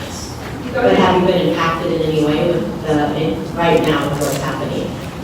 with right now with them moving into our area more, yes, I mean, they're everywhere. We can't walk through the neighborhood, and it's only going to get worse. I do know for a fact that if it's a treatment center, which you guys are touting this as, if it's a treatment center, is it going to have drugs to help them? And if so, it's normally methadone. Well, you know what, with methadone, people don't go too far from their everyday fix they need. So it is going to get worse with that. If it's homelessness, then, I mean, I don't really know. Look, it's just so frustrating, I'm sorry. What if the community members, what if us as assembly members, and the plan comes out, whatever the plan may be, because I don't know what the plan is either. What if we had participation and they came and gave you the guidelines and they said, okay, well, we have this facility, we're looking at the lines. Would it work if it was more of a situation that was a more controlled environment where they couldn't just leave randomly? Would this be something you would consider in your neighborhood? Well, it's kind of like putting it on part of our course, because there's not a plan, so it doesn't matter. I mean, you're going to buy it, and then it's a done deal, and you're going to pretty much do what you want, especially with changing the codes. You know, if it was going to be a treatment facility, you don't need to change the zoning laws to do that. So I'm kind of confused. I don't know. You're asking me. I don't know. I'm not an expert. Thank you. Thank you. I appreciate it. Thank you. Thank you for your testimony. With that, we're going to go ahead and take a 20-minute break, and then we're going to come back to phone testimony.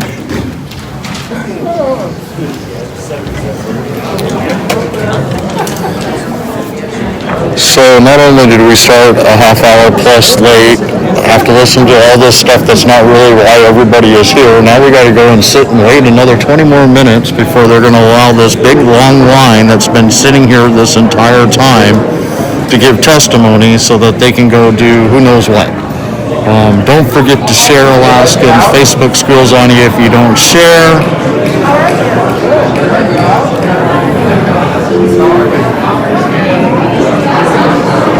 We are here discussing the 4 ordinances and the properties that they are trying to get purchased.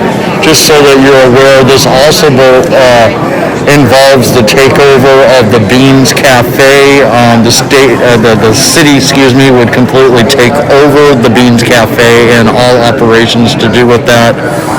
Drug rehabilitation center and a sleep shelter for the homeless.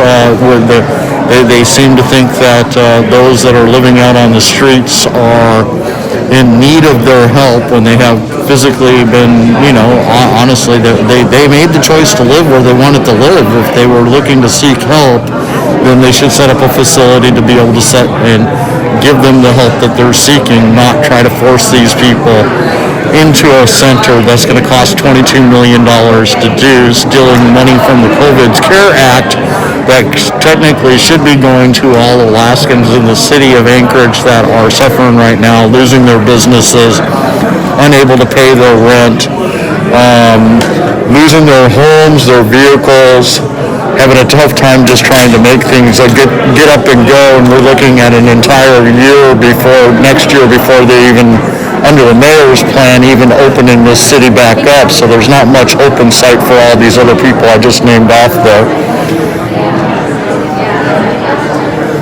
So again, don't forget to share. I am going to go step outside for just a little bit, and I'm just going to leave the audience and participation sitting here waiting on the screen, and I will be back in just a little bit.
sounds like my kind of place.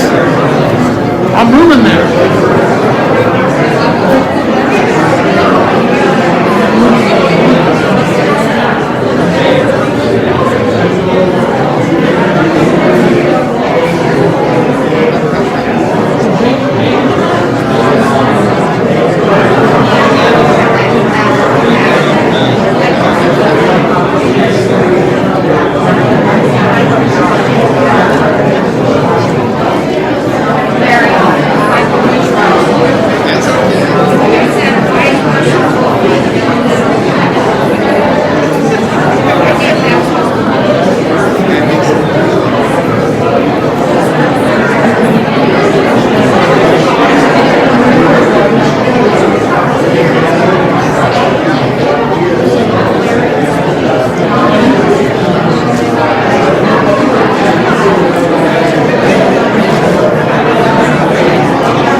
Everybody, don't forget to share. Facebook squirrels on you if you don't share.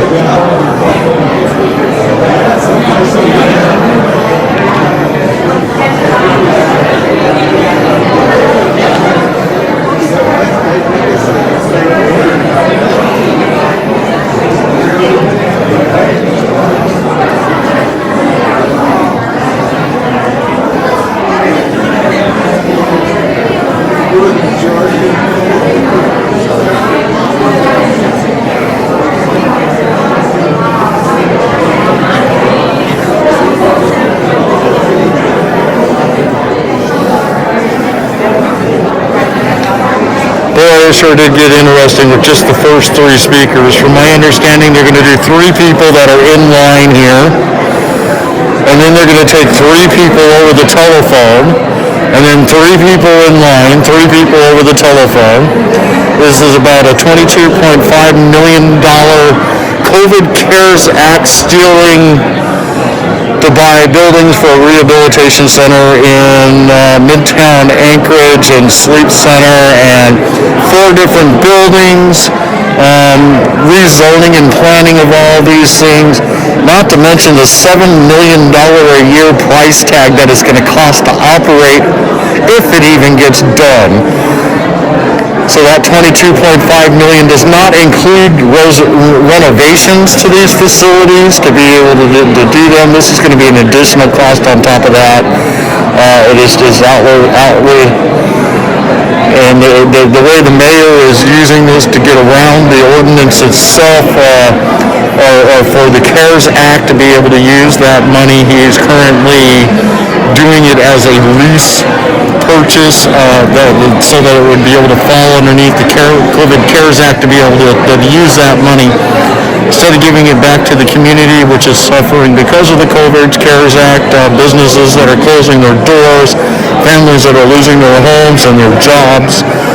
They're more concerned about trying to house homeless that are pretty much living on the streets because that is the choice they made, not because they were forced out there. This has nothing to do with families that are on hard times, that are out there working their butts off but just not making enough ends meet to be able to afford things. This is people that have addictions, they're mentally ill, and they have no desire to want to live in a closed environment.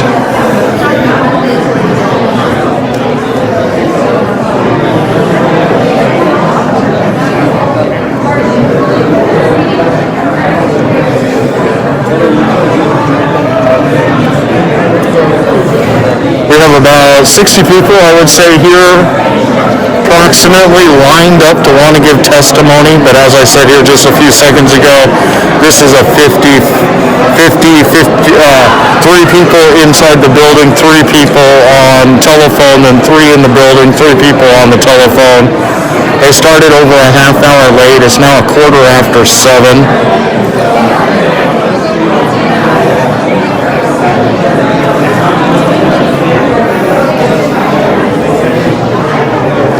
Just so everybody's on the same page, I'm political.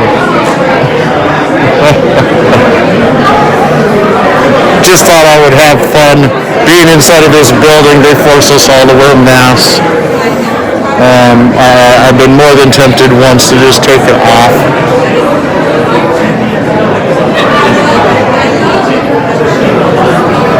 I have pulled it off to mop all the sweat that it generates throughout this entire time I've been here.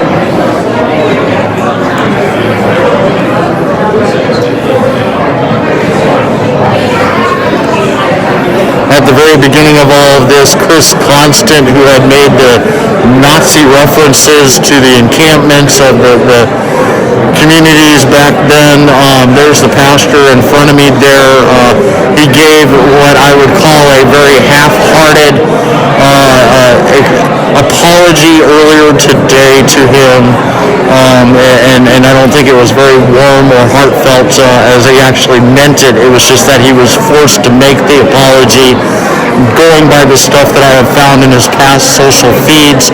This is not the first time he has made disparaging remarks when it comes to religious organizations out there. So it's really hard to believe any apology that he has given us today.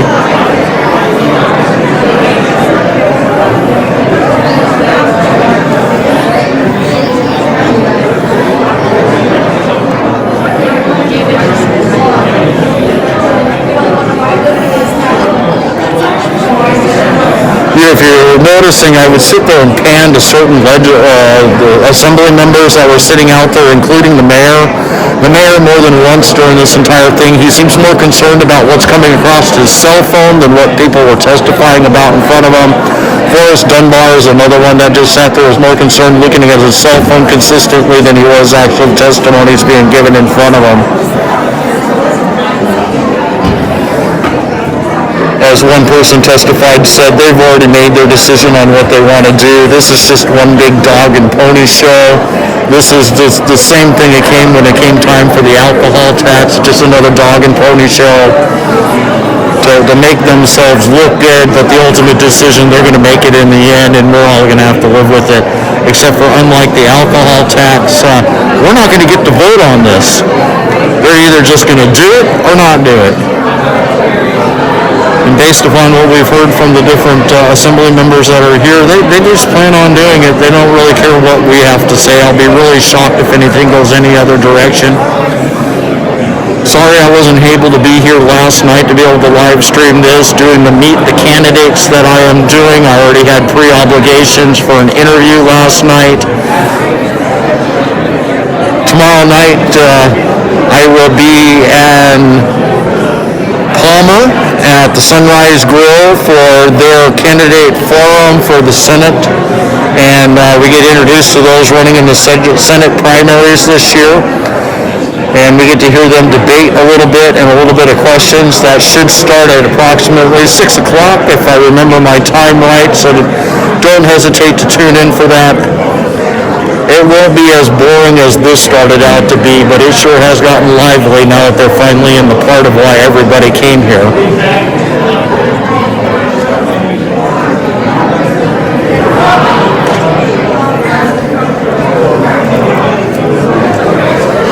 All these people standing in line, the assembly decided to take a 20-minute break. They're starting to filter back in. Wanted to go get their 5 minutes in front of the news crews. Of course, we're only going to hear basically one side of the issue here tonight, and then the other side of the issue that everybody's here testifying about against this might get maybe 5 seconds of airtime on the mainstream media news this evening.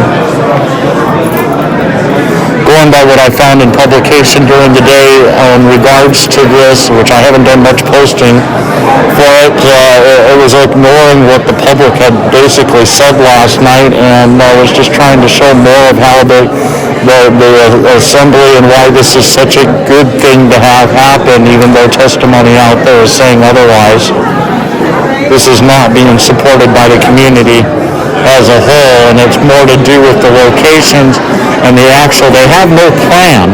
They're just saying that we're going to buy these buildings, and then we're hopefully going to be able to make this dream come true after we buy them. but with no plan in place to what they would even do if they were developed and built, how it would actually impact the community and how it would help the homeless.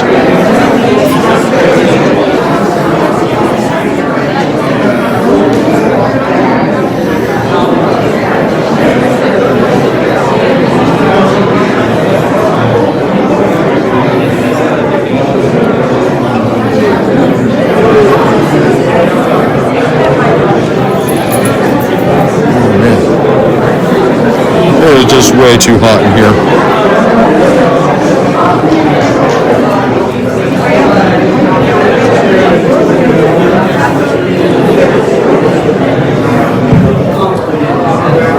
Alright, I'm going to go ahead and get us started again. Oh, they're going to restart things. The mayor's still not back into the room. Neither is a good portion of the assembly.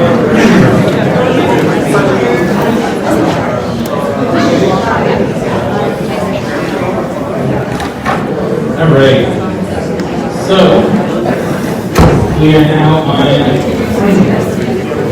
3 individuals over the phone, and then we'll get back to 3 individuals in person.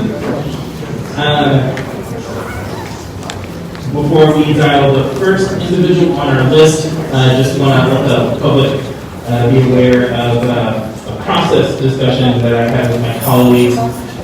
So if we do not finish public testimony tonight, which we will either go to 11 or midnight, should one of my colleagues text Mr. Wellington, he might be sitting outside enjoying the sun. But if we do not finish public testimony by either 11 or midnight, that we will have another meeting tomorrow to continue public testimony at the chambers. We will likely start that meeting tomorrow at 6 p.m.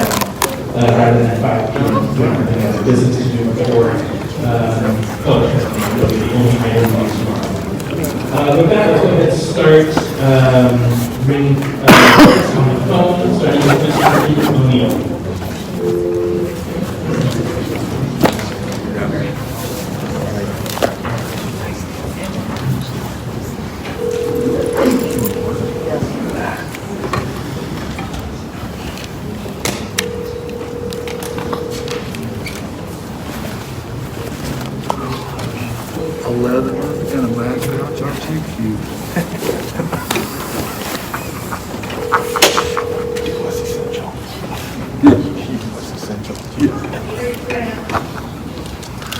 Next we have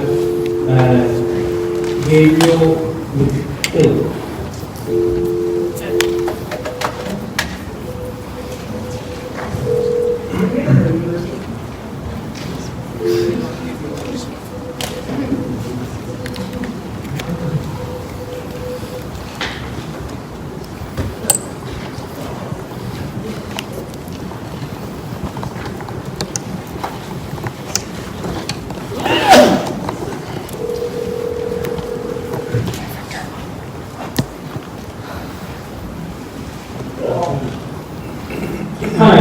Mr. McKinley, this is Felix Rivera with the Anchorage Assembly. We are on public testimony for items 2020-58 and 66. Before you begin, do you plan on testifying on one or both of these items?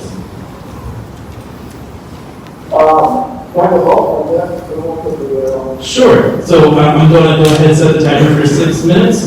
Welcome.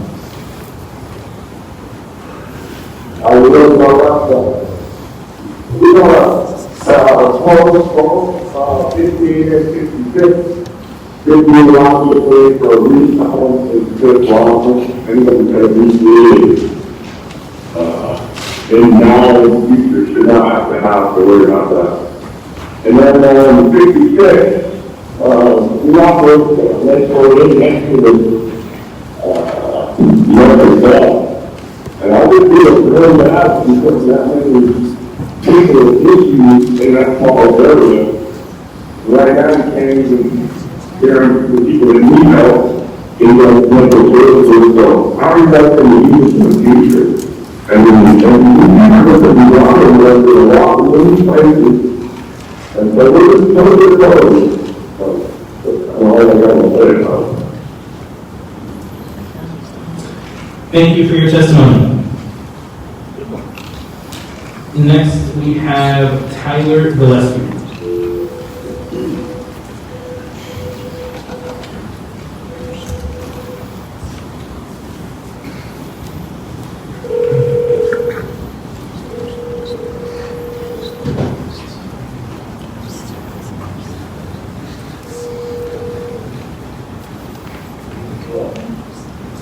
Hi, Mr. Gillespie, this is Felix Rivera with the Anchorage Assembly. We are on public testimony on items 2020-58 and 66. Do you plan on testifying on one or both of the items? On the second item. Okay, I'm going to go ahead and set the timer for 3 minutes. Welcome. So, my name is Tyler, and I want to work my support for the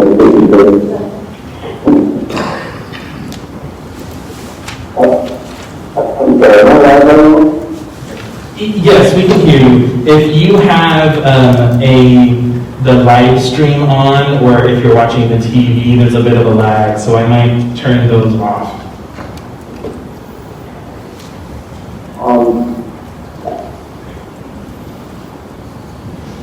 I'm sorry, I'm having trouble hearing you. We can hear you, sir, so please continue. I'm sorry. Yeah, that's one of the important things regulations and ours, where one property construction locally. I believe that having a transitional housing complex in the community would be a positive impact on the neighborhood. People experiencing homelessness that are already in our neighborhood, and if we provide the plan of a proper shelter neighborhood, we see that people can't get the living in our parks and want to be in the care and the service needs. I hope that my neighbors and representatives will stop by and appear monitoring the criminalizing the property and possess the homeless people are dangerous and undeserving of care. We should change that folks living on the street are much more likely to be harmed as it's not harmed others. Homelessness is not a failure of business character, but it's a systematic issue that then shows lack of availability and fairly distributed resources. The situation will only improve if we create those resources and make them accessible. Anchorage needs to grow and large-scale action programs to reduce problems of homelessness and to allow the experience to get help they need. The ordinance is necessary step in the right direction. I hope that you will vote in favor and commit to making our city safer and more equitable for everyone. Some of the predicted forward goal to do is turning your back on the ordinance and finding the community of this important resource. Thank you. That's all I have to say. Thank you for your testimony. So that is it for the 3 on the phone. We're going to switch back to 3 in person. Before we do, I just want to give a reminder around the rules that we have, health protocols in place for the chambers. So physical distancing and wearing your mask. So if we can just ensure that we are wearing our masks and doing our best to have some physical distancing, especially for folks in line, that would be great. Welcome. Hello, I'd like to speak on hold, please. Great. My name is John Haxby, and I've been a resident of Anchorage for 48 years, and our business involves real estate investment and leasing in the Midtown area, and I live in West Anchorage. Further, I was a member of the Board of Adjustment for Anchorage and hearing appeals to the Planning and Zoning Commission decisions. Normally, proposed modifications to Title 21 are reviewed at the Planning and Zoning Commission and recommended to the Assembly. Sponsors simply want to forego the formality and waive Planning and Commission review. It's inconvenient and it takes time. As stated by Carolyn Coverage yesterday, the submission of even a simple kitchen upgrade at the Anchorage Rescue Mission took over 300 pages of documentation and $7,000 in city fees, hundreds of reviews in 7 months. Title 21, which is the code of our city, isn't optional. Everybody is required to use this code to get a project through the municipality. What's good for the goose is good for the gander. If the citizens of Anchorage need to follow it, then so does the city itself. Before a case goes through a conditional use permit, it gets to the Planning and Zoning Commission, it must go through the Planning Department. The Planning Department has a unique set of guidelines and tools available to review and develop the case, which it then presents to the Planning and Zoning Commission with a staff recommendation. These tools include public notice, community council notices, meetings, traffic studies, community impact statements, parking studies. Takes time, it involves a lot of public notice, public review, public comments, and city department review procedures. This type of review is extremely important and necessary in the case of homeless and transient shelters. The public, which has testified so far, is extremely angry that this process has been a backroom, preordained deal with no public notice and no public process and little notice. Some assembly members think they can cut out the middleman and handle the important issue their way. With the number of people who showed up for this, I totally disagree. It's a bad idea. This ordinance should be voted down. Regarding AO 2020-66, testimony yesterday indicated one assembly member that stated there's no evidence that has been presented that problems occur, including increased crime, drugs, decreased property values as a result of placing homeless and transient shelters in neighborhoods and business areas. Assemblyman Constant yesterday, during the discussion of funding Bradley Francis Shelter, provided the necessary testimony. What everyone else in Anchorage already knows, stating that conditional use under that land of Brother Francis has provided a massive trauma to this community. It's outrageous to believe that the purchase of these 4 buildings will resolve and relieve the homeless and transient problems in Anchorage. The emergency conversion of Sullivan Arena and Ben Bogey facilities helped at night, but the homeless still continue to wander, panhandle, pass out, and sleep all around Anchorage. What makes you think that pushing the massive trauma to the former Alaska Club, the Golden Lion, and America's Best Value Inn will change this and not create the same problems there? The former Alaska Club and Golden Lion are adjacent to very nice residential neighborhoods, high-speed intersections, and the busiest streets in Anchorage. And it's also a convenient short walk to the largest liquor store in Anchorage. They are close to large tracts of land for the homeless to camp, which they've done for many years. We know because we've cleared some of them off of our land. America's Best Value Inn, located on Spinard next to McDonald's there, I'm sure won't present any problems either, in spite of the fact that it's placed next to a huge residential district, a 2-minute walk to a large church, next to Wisconsin Avenue the school children walk down every day during the school year, and 3,000 unsecured private aircraft on Lake Hood. Construction and conversion costs under Title 21 are immense. Consider that to construct a 2,500 square foot Starbucks restaurant at Benson, Minnesota cost $1.5 million or $600 a square foot on the shell construction alone.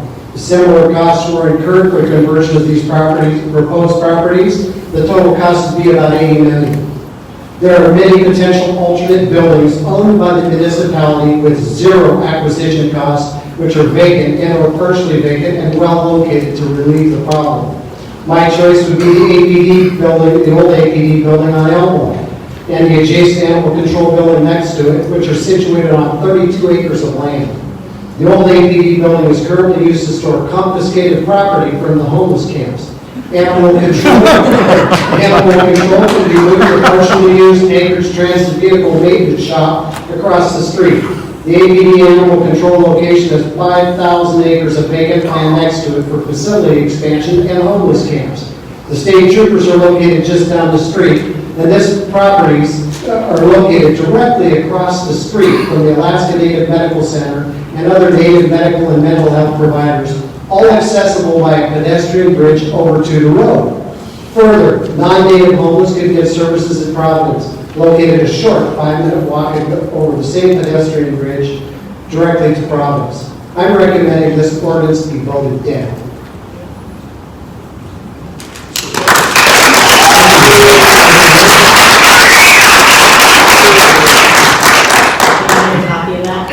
Pardon me? Can I get a copy of that? Absolutely. All right, my email is listed. I'll give you a card after we're done. Okay. Thank you, sir.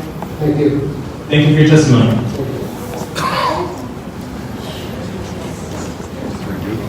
Welcome. Thank you. I will be speaking on both ordinances tonight. Okay. Good evening. My name is Stephanie Rice, last name R-I-C-E, just like the food. I would like to start by thanking the Assembly members for their service. I recognize that you all have an incredibly difficult job to make difficult decisions where there's no right answer and someone will always be disappointed no matter what you decide. It's a full-time job with part-time pay, and I would like to thank you for your service to our community. I fully support the municipality's purchase of these buildings for shelters and supportive housing and the change in the code that would make it possible. I think it's important to make our decisions based on the facts and not on fears. The two issues that I hear most commonly associated with opposition to these ordinances are that there would be an increase in crime and a decrease in property value as a result of locating shelters near these neighborhoods. I am not an expert in this field, but a cursory review of the literature indicates that this is not true. A 2008 study by the NYU Furman Center found no negative impact on property value from supportive housing, which is different than shelters, in New York City. A 1999 study done by the Urban Institute also found no increase in crime except for disorderly conduct within 500 feet of the unit in Denver, and also no decrease in property value. Again, this was for supportive housing and not for shelters. This may or may not hold true in Anchorage. The body of literature associated with this problem is not comprehensive. However, I do think it is reasonable to assume that these units will not result in an increase in property or violent crime or a decrease in property value. Although there is uncertainty about the impacts of these supportive housing units and shelters, there is one thing that we are 100% certain of. People will die if we do nothing. We know this because they die every year. They freeze to death on the streets because they have nowhere to go. There are no perfect options for addressing homelessness. I recognize that there is never going to be a point where we come up with a solution that everyone is happy with, and putting off addressing this problem until we achieve an unattainable goal is not realistic and not practical and will do nothing to solve this problem. This decision, like all political decisions, is to choose the lesser evil and to pick the option that is better than the alternative. And as you make this decision, I would like you to consider one question. What is the value of a human life? Do we truly think that the life of a homeless person is worth less than the unlikely possibility of a decline in property value? I recognize that no one wants supportive housing or shelters in their neighborhood, but people have to live somewhere, and this plan does a better job than most of sharing the load amongst Anchorage's many neighborhoods. No one neighborhood should bear the burden of housing all of these people by itself. I urge you in the strongest possible language to approve these two ordinances. Thank you. Thank you for your testimony. Welcome. Hi, my name's Heidi Zimmer, and I'm here to testify on both ordinances, 58 and 66. And I'd like to say, first of all, I am fully supportive of both ordinances. I'd like to start by addressing one argument that I commonly hear against this, and that is that as taxpayers, we shouldn't have to pay to support other people's bad choices. And guess what, guys? We already are paying. There's a subset of the homeless that are chronic inebriates. These are the folks we see passed out all the time on the streets, in the parks, all of that. They cost about $50,000 a year in publicly funded emergency services. So this includes police response, medical services, sleep-out shelters, and all of this does absolutely nothing long-term to help anybody. So it's just a recurring annual cost until they post die. Numerous studies on housing first programs across the country show that the annual cost of housing, feeding, and offering treatment to a single person is often no more than, and usually much less, than that $50,000 that we're already spending. And that, in addition, programs like this also free up the police and emergency services and emergency rooms, all of that, to go ahead and deal with the problems that the rest of us have, like responding to break-ins, etc., our own car accidents.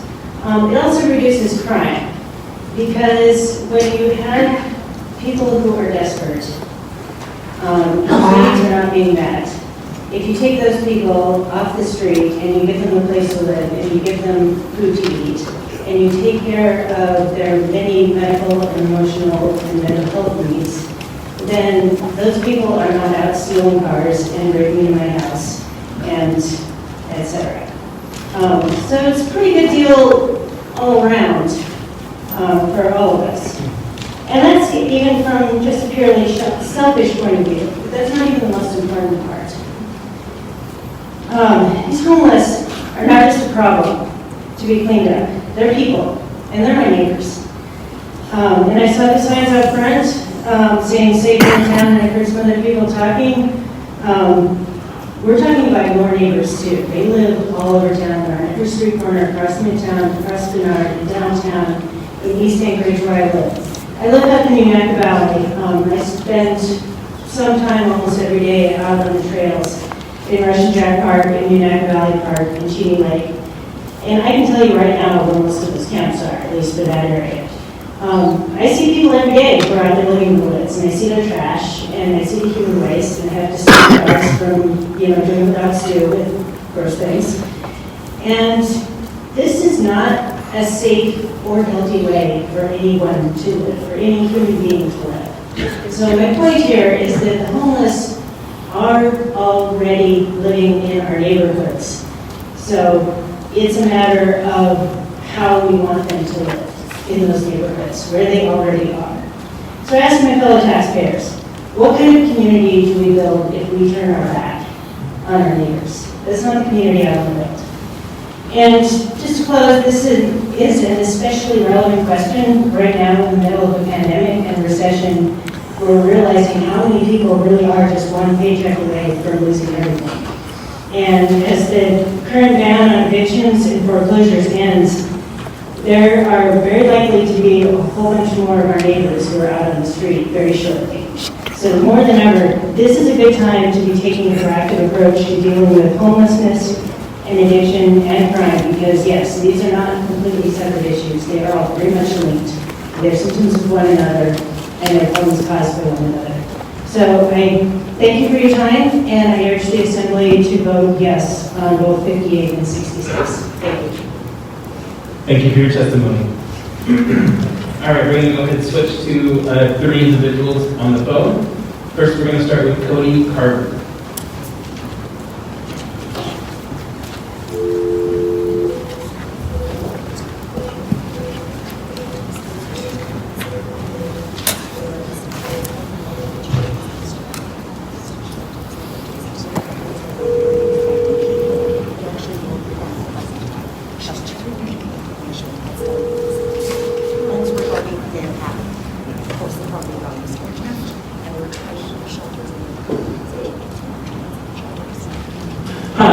Mr. Carver, this is Felix Rivera with the Anchorage Assembly. We are currently on public testimony for items AO 2020-58 and 66. Do you plan to testify on one or both items? That's fine on 2020-58. Okay, I'll go ahead and set the timer for 3 minutes. Welcome. Thank you. My name is Cody Carver, and we're representing Anchorage. We're in fact located and we're member of the Elected for People campaign, which is a group dedicated to advocating for adopting the impact of setting property. I support this ordinance for a few reasons. First, it comes at the right time. Before COVID-19, more than 17,000 families in Anchorage struggled each month to pay rent, utilities, and elevated fees. As businesses continue to struggle with restrictions through business fraud, more Anchorage residents are vulnerable to losing their home now than many times recently. Additionally, we need economically responsible for both of us to create. Just the neighbors will be excited to learn that an analysis by Greenberg shows that the cost of support housing takers are totally offset by eliminating the financial burden and takes on many of our sectors with hospitalization, incarceration, and emergency shelter. Others simply need to save money. And while each person living that will be a supporting cost of $47,000 a year, streamlined services gives us vastly better outcomes for people at a small investment. If you have any qualified accountant with other ways, Finally, and most importantly, I support the plan because it recognizes that we often forget, which is that behind each statistic or figure mentioned blind in the human being. The human being that wakes up every morning like I do, and has thoughts and feelings and dreams and pain like human beings. I understand the anxiety of my neighbor that feel threatened by this proposal, so those being perfect individuals among us tonight who have never accepted and never benefited from the generosity of another person. I think most of my neighbors recognize that I do, that life at its core is not fair. You know, a lot of here, myself included, have gotten more lucky breaks and slaps in the face thinking work is also true. You develop the bad hands, whether it's in childhood trauma, or having been touched by physical or mental illness, or just a bad couple of weeks in a bounce check, does not make human being anything less than that. And it's not something to be punished for. Like for most of us with roots over our heads, we're a lot closer to the people we fear when we're comfortable admitting. In 2019, 59% of Americans with one paycheck away from missing rent or a mortgage payment and ending up on the street. In Anchorage, we soon have thousands of school-aged children. The very thing that they our kids don't have a home. That's why it's smart to invest in our community. That's why it's probably okay and important to build housing near schools. And it's why when our neighbors fall down, we don't keep them off the streets or put them in the jail, we help them up. Because the luckier than we know, and even if we weren't, we would still be human. I support this ordinance because it treats my household neighbors with respect and dignity that I expect to be treated with as a person. Because as human beings, they're acts. So thank you. Thank you for your testimony. Next, we have Dr. Sheila Selberg.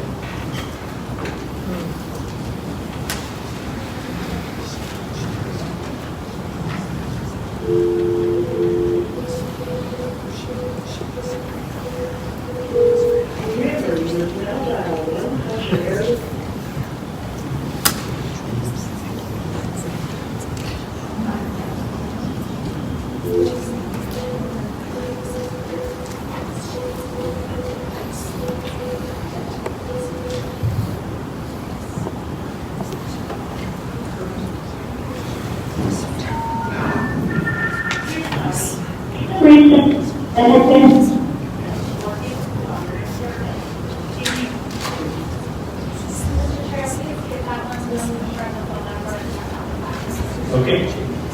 Next, I have Dick Malta.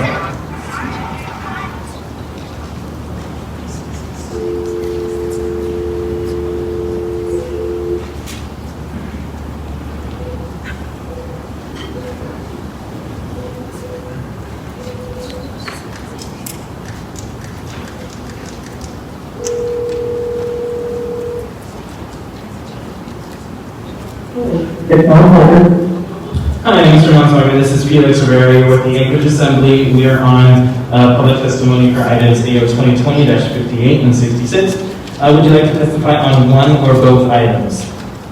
I'll testify briefly on both items. Okay, I'll go ahead and set the timer. Welcome. Hello, thank you so much for the chance to talk for a few minutes. I submitted a written testimony yesterday, so I'll be brief. I want to voice my support for both ordinances. I've spent a lot of time in the last couple of years working in the area of Harmony Creek and prevent homelessness and make the homelessness very reason one time. So this is an opportunity to kind of treat people as we'll put out on that speaker. We have the opportunity to engage them, engage people with help, which means there's a way for them. It's the pressure about businesses, libraries, and so on during the daytime. And form relationships and meet people where they're at. I also believe strongly that we never should go back to come and make people more neighborhoods than we have in very needs of you. Shelters should be smaller, there should be more space, and shelters should be a way station, should not be a limited and housing is what it needs. Finally, I'll say that for those of mine, it is intended purposes of a treatment center, not a shelter. I think the issues is getting confused. Treatment centers and not believe have the street impact that people know about here below. I urge you to support this. Finally, I'll say that the Madison Foundation for being a work is committed to providing up to $3.5 million of operation planning for the first few years for the engagement center as we launch this enterprise in the city, and I urge you to vote that. Thank you so much. Thank you. I have a couple of questions for you, Mr. Constant. Thank you. Dick, we heard a number of people testify that there's no plan. Can you help just to briefly describe the nature of the plan and planning that's been ongoing? Can you say that again, please? Yeah, sure. That we've heard from a number of people that there is no plan, and I'm hopeful that you can describe the nature of the planning and the plan as it stands. Yes, I think that there has been a lot of planning over the last years, and the point of the good strategic plan, the coalition this week published an analysis of the gaps in shelter, rapid housing, and permanent supportive housing. We need to build all of those. What we have now at task was at least a year to create shelters in more distributed locations, not in one concentrated place. We have the opportunity to test drive, so to speak, some of the principles with the resource out of the Sullivan due to COVID. We have seen the increase of effectiveness of meeting people where they're at, and for people to not have to be on the streets during the daytime to have people available and a place to be at night. The shelter is an important and critically important component, but also mental health treatment. The treatment center replacement of the old facility at Quinto was worn out is really important. The data team says that substance abuse treatment without housing has a higher chance of recidivism than housing without substance abuse treatment. The same thing happens. We need to do both. This plan will be a critical gap in the city planning, and I think it's an opportunity that we should take advantage of. It's not the end of the road because we still have to create more housing to help people with our shelters. Shelters are a way station, not the preliminary end. Thank you. Mr. Middleton? Well, thanks. So Dr. Manley is following up a little bit on that. So I think for a lot of people, this seems like just something absolutely sudden and out of the blue. Because we have COVID money, let's spend it. And it's, and it can seem like that, but you've been involved for a number of years. I mean, is this just very abrupt, or is this, are these purchases and the intended uses for these buildings, are they part of the plan? So I would respond to that, Mr. Middleton, by saying that a critical gap that we cannot figure out and the ability to solve is how would we find the money to buy the capital of the building infrastructure. COVID money unexpectedly provided an opportunity, so it's what's here. But it is not, and I would strongly disagree with folks who say that this is just an attempt to still money back. This is a wise investment, in my view, into an opportunity to fill a gap that we did not know how we would deal with finance. I work on the philanthropy side of the work, and there continues to be work with organizations for how can we partner with municipalities. One of the things that, as you know, I've advocated for several years is that municipality needed to become a more active partner. The tradition in the past is that most of our shelter services have been philanthropy funded, and that the scale of the need requires governmental assistance and participation. To me, this plan is a municipality partnership that is really lacking, and I think it's an opportunity that will be had if we don't take advantage of it. Do you have a follow-up, Mr. Middleton? Okay. Ms. Allen? Hi, sir. Thank you so much for participating. This is Jamie Allard, and my question would be, were you guys already starting to enact this plan before the crisis began? And if it did, could you tell me why, if you did, why is it now? Listen here, I'll just be honest with you. I was told today that the Rasmussen Foundation is happy about the funds that they're going to have available to them to use the CARES Act funds. And my question was, Do you feel that that's the correct use of funds since we don't actually have homeless that have any type of sickness at this point? I think the response, the 20% error is that, as I told Mr. Wellington, this is an opportunity to fund a part of the infrastructure that no one else will call it coming up. Maybe philanthropy could have funded one facility, possibly, but the ongoing operation and the development of distributed shelters requires significant governmental intervention and participation. I guess I would say that the planning to anchor home at the leading of process is concluded for at least a year. But distributed shelters had to be part of the solution for the problems in Fairview. And we could not have continued with only one adult shelter in Anchorage.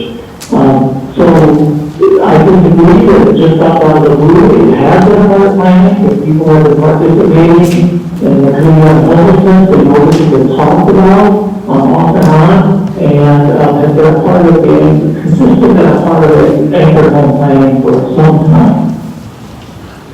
Thank you. Ms. Zoltan? Thank you. Thank you, Dr. Monsager, for joining us.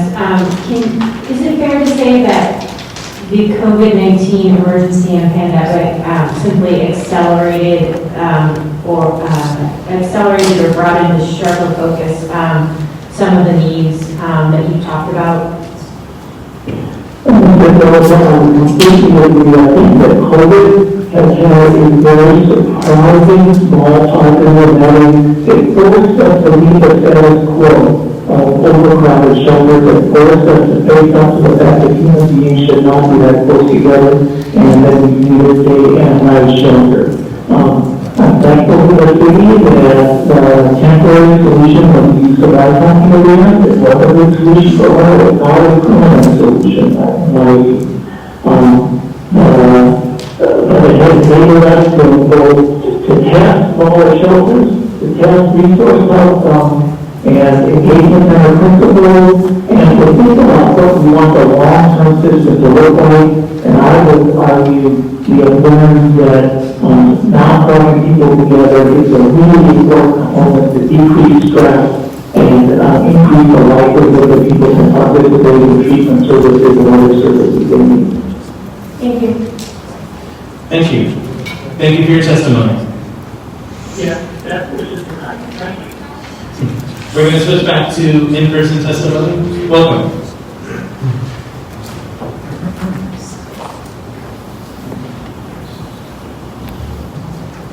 Mr. Chairman, thank you for the opportunity. Your microphone isn't on, although you're speaking pretty loudly.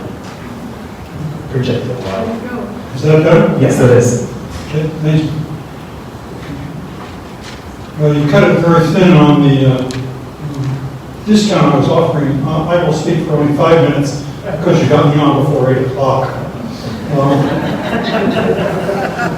My name is Harold Hines. I came to Alaska and bought my first house in February of 1969. I bought my house that I live in right now in Geneva Woods on Starbuck Circle 30 plus years ago. During those periods of time, I've had lots of different opportunities, and at my tender age, I wanted to take this opportunity to share with you just two other perspectives than what you've heard. You've heard a lot of concerns, and they're very real, and you're going to have to deal with those. There's no way to make that easy for you. On the other side of it, there are two things that you can do as an assembly that I think you're in a unique position, a unique opportunity, and frankly, a unique position if you don't take those opportunities. And that's what you need to balance as far as how you vote tonight. The first of those has to do with a very simple concept called leadership. And again, who am I to talk to you about it? Well, I'm sorry, I spent 20 years working my way up ARCA, and I got to a pretty good top spot, especially here in Alaska. In my day, I was considered socially progressive up here, and I'm sorry, in the 1980s, that was a big deal. It's worth nothing now, But in the 80s, government wasn't responsible for taking care of people. People were responsible for taking care of other people. And there's been a shift, okay? But that's a reality of it. I'm not complaining or anything else. Those 20 years were also spent generating the bulk of what is called the public wealth right now.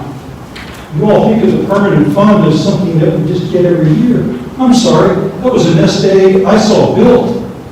You know, I put my hand on it and everything else.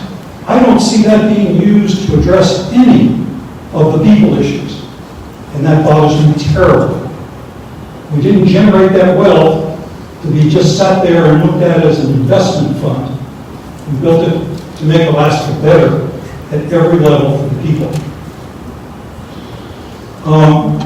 In the 30 years of living in Geneva Woods, the reason, frankly, I bought that house was it was a good neighborhood, it was a good property, and frankly, it was zoned right.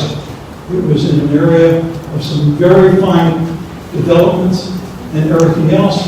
It has very strong homeowners association and membership limits and other things. That has become important for other reasons. But let me go back to leadership just real quick so you understand what's going on. I think there is a bigger stir out there than you have maybe realized or acknowledged. Somebody took the big sharp stick and poked the bear and got a gash wound, and the bear is in a wooden cage in your garage. It's big time trouble. You have lit the firecrackers. It's going to go off. As an assembly, you didn't do all that. But you as assembly are one of the few places where actually some of this can be brought back to sanity. You've heard the objection is one of process. It's more than that. It's the fact that the leadership took off in a direction, and again, you can blame whoever you want as leaders, took off in one direction, and did the one thing leaders never, good leaders never do, which is they didn't look around to see who was behind them and whether they were coming along or not. And that's a basic thing. And it didn't happen, and that's why you're in trouble right now. So if the assembly doesn't exert the leadership you can by demanding more information before you move forward on this, you've missed your chance. Because you've got to give the people some chance to catch up. It's not just patting us on the head and telling us it'll be all right. You've got to do some things that demonstrate. For instance, you've heard wonderful suggestions tonight of alternative facilities. Where's the study that says those are dumb ideas? Why not take a look? What's it going to cost you? A week? You know? Why not move people along through forums and other things like that? Second problem you've got, and this is much more direct to the issues in front of you when you vote. It seems to me that based on the last couple of weeks and the briefings I've been able to obtain and everything else, there's been a very bad recommendation made on the purchase of the Golden Line. And the reason is you've slated it to be the type of facility that will require professional, high-caliber people to be there. And the staffing will probably be about 1-to-1 against clients that are serviced there. Now, I don't know if you've taken a look around the Golden Line lately, but I'll describe it to you briefly based on sort of my experience I would have had if a realtor had been showing me that as a house. I would have felt, I was told, there's this really great house because it's a good price, it's a good market. And when we went out to look at it, I saw that it was in the middle of a big gravel pit. Well, not that big, unfortunately. Really the big gravel pit, it would have been okay. But it was a small gravel pit, taller than the house, and the way in was through a narrow, windy gully. And that's what you're looking at there. If you look to the south and the east, there's a 20-foot wall. Narrow passageway around that building. Sir, your time unfortunately is up. And I can give you all 6 minutes. All right, thank you. Thank you. Thank you for your testimony.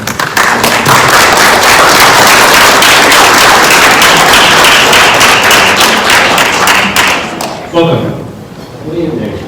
My name is Dr. Michael Savitt, and I rise to oppose both of these ordinances.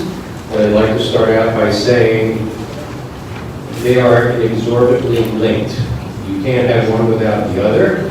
So if you are in fact a winner killing, as I said last night, 2020-58, logic dictates you must do the same for 2020-66. Now I'm going to go over some things. And I'd like to address 58 to begin with. Zoning and planning rules exist to protect every part of the Anchorage community. All projects that do not meet the zoning requirements must go through very specific processes to ensure rules are maintained so as not to damage existing zones. Bypassing zoning and planning committees creates an opportunity for mistakes that can result in damage, and the opportunity for dishonesty as there is no accountability. Changing or ignoring the B3 zoning will result in damage to Anchorage, as there has been no impact study or feasibility study done. I'd also like to point out that the last individual on the phone gave us ideas, not plans. I'd love to see a written plan that explains everything you're trying to accomplish, but I don't think that exists. There is a lack of expertise in the current 2020-58 ordinance, and that's probably why you're going to change that. This does not fall under emergency powers, as there is no emergent situation. At issue is lack of appropriate planning for the homeless population, for sheltering and existing comorbidities such as mental illness, alcohol and drug dependence, and sexual offenders. Sullivan and Ben Boki are already utilized or were utilized as shelters, and rather than a central location, you folks plan to obtain properties to spread the homeless population out over the entire B3 zoning. That's a very large area. It's not just Midtown. It will affect all of Anchorage. The approach is doomed to fail as it has for decades. This is not a new concept. It's not a new idea. We've been struggling with this at least since the 70s that I remember participating in, and I can tell you it has never worked anywhere. You measure success factitiously with this. There is no track record of success that goes above 30%. Success can be measured in terms of people that sign up, people that complete the 3 to 6 month program. It does not tell you up front that there is no such thing as a cure for this. So treatment is ongoing, it's lifelong. So you can quote all the numbers of the cost that you want. This is a forever proposition if these individuals choose to take advantage of it. There are other models out there. One of the assembly members pointed out Salt Lake City having gone back to the type of shelter we were thinking of. The 2019 study that I Googled said just the opposite, so I'm not sure where that information is coming from. Multiple sites means duplication of expenses. And you have to understand that without expert real estate intervention, not intervention, but help, you don't know what you're buying. You don't know what it's going to cost to refurbish it. As someone said last week in a meeting we had, you don't know what you don't know. It is a huge money pit. You will never, you'll never succeed in this.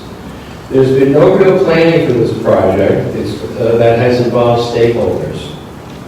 We don't know what the physical plant development costs will be, the construction costs. You don't have anybody on board for medical specialties, and there are multiple medical specialties that are needed to treat these individuals. You don't have the right financial planning for maintenance and capital improvements. None of this is being addressed. There are approximately 2,500 plus homeless individuals currently in Anchorage, as opposed to approximately 300,000 non-homeless individuals. Yes, they are our neighbors. Yes, we are concerned for their well-being. But that doesn't mean we should jump on the wrong plan because when it fails, it will make it that much more difficult for them the next time around, and this will fail. The homeless issue appears on your list of priorities as number 6. Seems like it's been bounced down to number 1. Why does every other property or group serving the homeless population have to go through lengthy, rigorous processes of this current initiative does not? Behavioral counseling, a necessary and integral part of the progress, is not currently allowed for in B3 planning. I'm going to move on to 66. There's just way too many things, and you're going to kill it anyway. I would like to mention, though, that killing it is probably a euphemism. I think it's going to be reworded. It will probably be just as bad. It'll be a different shade of lipstick on the same page. So I'm going to move on to 2066. I don't know how much time I have left. I'll try to get through it quickly. We know that the acquisition of these properties, as mentioned earlier, has not been properly planned. They've not been vetted through planning and zoning, which is a recipe for disaster. Monies to be spent are not readily available and may, in fact, not be from legal sourcing. Your time is up, but I have a question for you. Sure. Can you tell me a little bit about your background? Because it sounds like you're... I've been a board-certified pediatrician since 1986. Up until last year, I was in continual practice, recently retired. During my practice life, I served on every type of hospital committee that exists. I was a department chair for collectively about 25 years, both in New Jersey and in New Mexico. I served as a hospital medical staff president. It was a 3-year position. And I've had to deal with issues that come before boards, including strategic planning in all of the hospitals I've ever served in, which do address the homeless, which do address the alcohol and drug abuse issues. I'm using the word abuse, not misuse, because changing the language doesn't change the problem. So, the municipality is looking at opening a rehabilitation center. I was told that they have rehabilitation centers currently in Midtown, all within your neighborhood. My question is, when you, and this rehab would be directed solely for alcohol, drug use. So, well, I was told different by the person who's trying to fund it, the Rasmussen Foundation. But do you believe in your medical opinion that housing all the homeless, not homeless, rephrase that, individuals that were homeless that are seeking help through rehabilitation in one location, is that a good idea? What I can tell you is having multiple shelters and multiple treatment facilities becomes a very expensive proposition. I will tell you that it costs a lot of money just from the medical side, which may be one of the reasons it's being done piecemeal by the hospitals here rather than anyone taking on the entire burden alone. I can tell you that the success rate, anywhere you look, since the inception of this, has been optimistically no more than 30%. And again, it depends on how you measure success. Nobody measures it the same way. More importantly, there are no studies that say after 2 years, these individuals are cured, because there's no such thing as cure, but there's no statistics out there to say that any of this works. We do have to do something, but what we're seeing here... I want to say my question to you. Sure, I'm sorry. When you have a certain group of individuals that have experienced the same issues and bringing them together in a rehabilitation center, is that good or is that bad? On your professional opinion. I'll tell you there's mixed reviews on that. I can tell you that there was a project called DARE, and it's not what you guys are all familiar with. This was back in around 1970, 71. It was in Newark, New Jersey, and I was involved with that. I was a whole lot younger back then, but I will tell you that it sounded great. These were all drug addicts who had, with help, purchased a home in a neighborhood in Newark, which was already a war zone. And as you can imagine, the neighbors there all complained bitterly, but they were told, sorry, deal with it. So what happened was these people rebuilt that house on their own. They had people in and out. They would drop out because they could not resist the temptation. The neighborhood they were living in had too much easy access to drugs, and these were street drugs. They were hard drugs. One thing I did notice was that the more successful ones gave up one addiction for another, but nobody walked away cured, and after a few years, the project failed completely. And we gave this our best shot. These people were actually allowed to go into the school systems to talk to kids and say, it's not cool to take drugs. That's what I did. Here's what my life turned into. Nobody was listening. So we need a better approach. I have another question for you, Mr. Weddleton. Thanks. You know, you've spoken a number of times that you think having 2 shelters is a bad thing. I mean, I think you're spot on, and it's crazy expensive, and the challenge is very real. And recidivism is super high, you know. But you know, I think that 2 separate shelters, they could be different.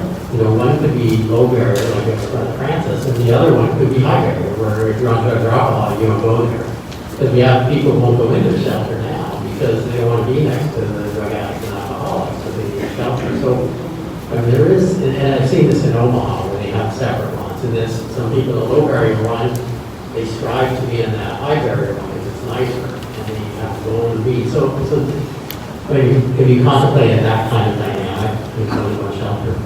Yeah, there have been, these ideas have been kicked around and put into action probably 30 plus years that I'm aware of, and not one of them can point to any real success rate. The problems are all unique to their own communities, but one thing I will tell you is that if you reinvent the wheel here, you're not going to have any more success than anyone else did. You do have a tremendous opportunity, wherever you get the funding from, to do the right thing, but the right thing requires a detailed plan of action by all stakeholders, not let's buy 4 properties, shove them into there after we spend God knows how much money refurbishing it. Those people aren't going to get any treatment. And there are 2 types of shelters, by the way. The kind that allow people in need who must be abstinent first, and the more popular one is the one that says, come on in, you can still be using, we'll take care of your sheltering needs first, and we'll get around to that at some time. None of this works. Back in Joseph Califano, the HHS secretary, has been quoted in saying the best measurable, and we don't really have to measure it, result we can hit is about 30%. What they can say is there's a 70 to 80% failure rate across the board. I would love to see something done. That, to me, would be the best thing that's happened in my close to 40 years as a physician. But I am asking you, don't rush this through just because you can. Take a step back. The problem will still be there tomorrow, next week, 6 months from now. If you really want to solve it, take the time to bring together all the stakeholders, do some real strategic planning, and put something in writing for public discourse, and then make a decision. You've got to have buy-in from all stakeholders. And part of those stakeholders are all of these homeowners, all of these people who know what happens to property values.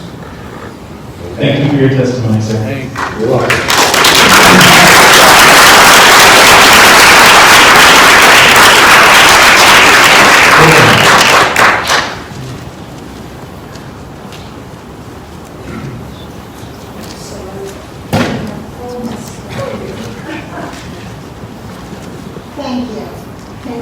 this working? If you can sit a little closer, please.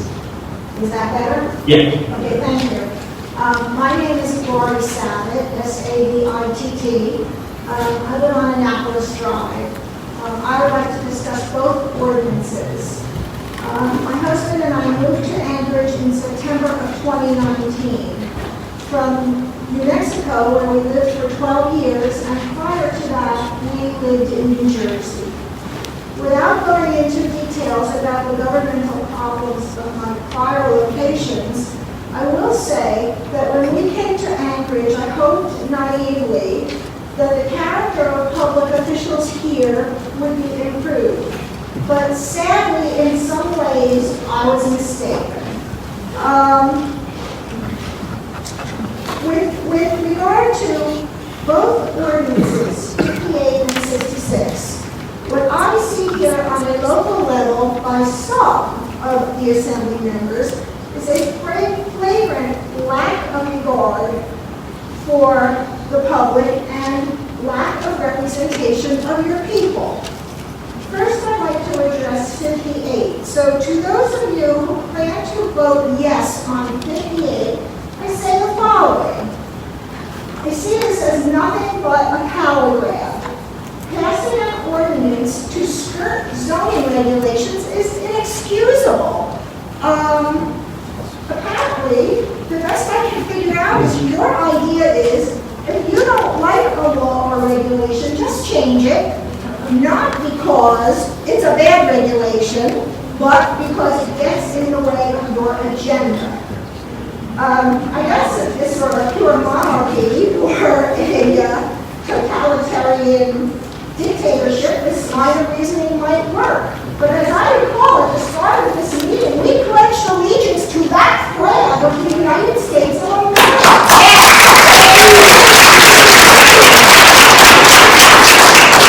United States of America, representatives have a duty to uphold the law. To those of you who plan to vote yes on 66, I say the following, sir. This appears to be a gross violation of your fiduciary responsibility to the people of Anchorage. You seem to have a sudden windfall of funds, and by God, you're going to spend it. Many people here yesterday very eloquently testified to you about the flaws in your plan, how the buildings are overpriced, how the refits will surely be more expensive than planned due for the unforeseen circumstances that happen in every renovation, including possible codes upgrades, which can be very timely and expensive. But I guess perhaps you can pass an ordinance to skirt around codes enforcement as well. I don't know. That's what it seems like now. You just don't seem to care because you have money burning a hole in your pocket. And as Dr. Munsacker, is that the person who was on the phone? As he said in his call, I guess it is very fortuitous to you that a viral pandemic attacked the people of our country, and all of a sudden you have additional federal funds available. Well, those funds are meant for COVID relief. Small businesses in this city are suffering. I work for a small business here, a business of 2 well-known souvenir shops downtown. Revenue there is down 86% so far for this summer. And I assume that most tourism-related businesses count on the summer tourism to carry them through the entire year. So it's a real problem. The COVID funds, the CARES funds, could be used to help small businesses keep from going under. It could be used to help our faltering economy. But again, it doesn't seem like you care about that. You just have money and you have a plan and you want to spend it on buildings. Well, both of these ordinances, in my opinion, indicates a gross lack of representation to your constituencies. Now, you may respond to me that The homeless and the addicted are also contingencies who deserve your attention, and I could not agree more with that. But the very first gentleman who spoke so eloquently and from the heart said we have to do something. Well, do something is a flawed rationale. The something has to be reasonable and have a chance of success. You keep marching forward with a plan that will fail on a fiduciary level as well as failing on its main mission to solve the problems of people in need.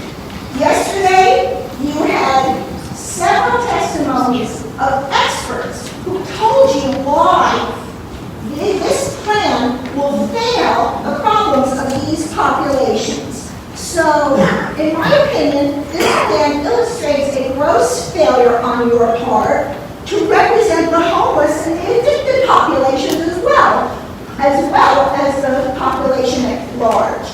This is just a shame that this is going on. Thank you.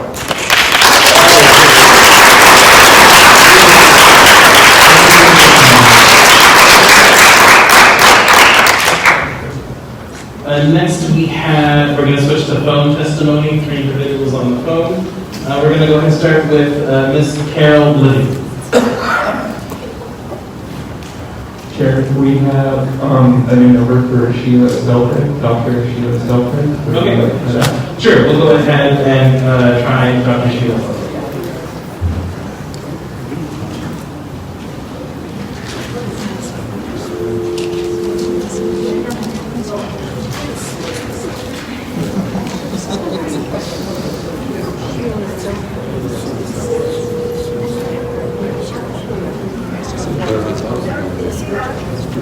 Hi, Dr. Zelford, this is Felix Rivera. We're with the Anchorage Assembly.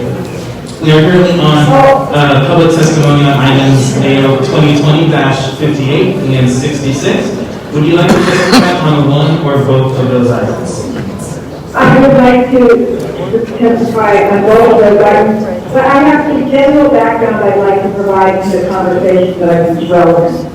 I've been involved in homeless issues for a long time. Thank you. So I'm going to go ahead and set the timer for 6 minutes, Dr. Zelford. And then also, if we could please, if we have conversations, if we can take them outside, we're having a little difficulty hearing here. Okay, go ahead, Dr. Zelford. I'm in my car, I was just going to drive over there. That wasn't a comment towards you, Dr. Zelford. We can hear you. Go ahead. Thank you. Well, I'd like to provide just a little historical context here. Earlier on, I heard a gentleman suggest that people were concerned with this in the 70s and the 80s. And the truth is that we as a community have had this issue before for a very, very long time. And basically people were dying, sleeping in dumpsters and dying, and that led to the advantage shelter being created. And at that time, my mother was on the assembly.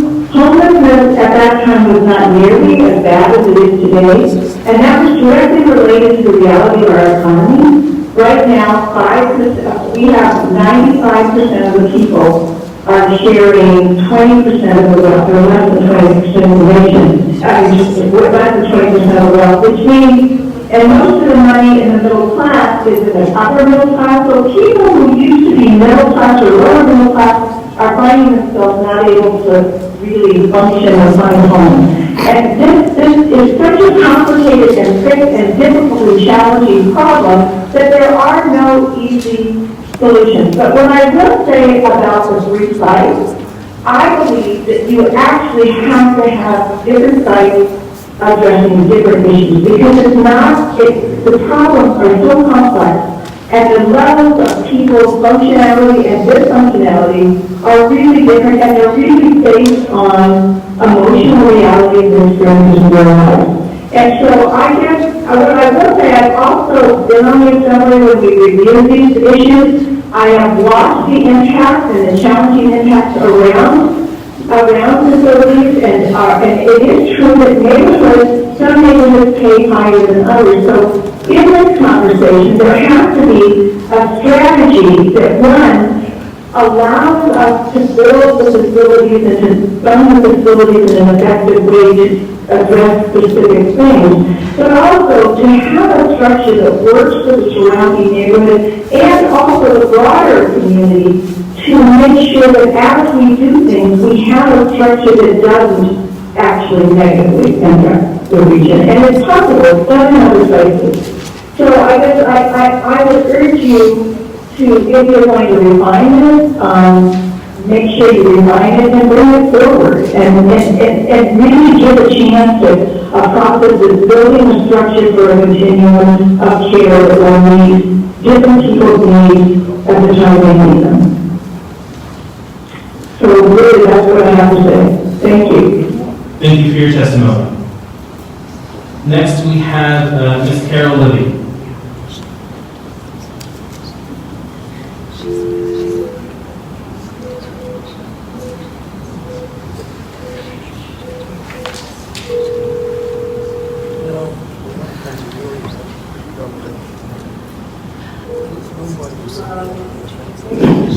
Hi, Ms. Libby, this is Felix Rivera. You are with the Anchorage Assembly. We are doing public testimony on AO number 2020-58 and 66. Will you be testifying on one or both items?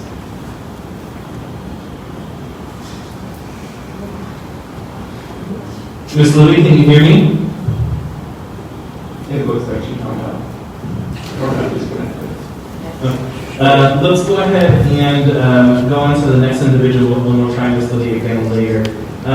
Next, we have Sean Sullivan.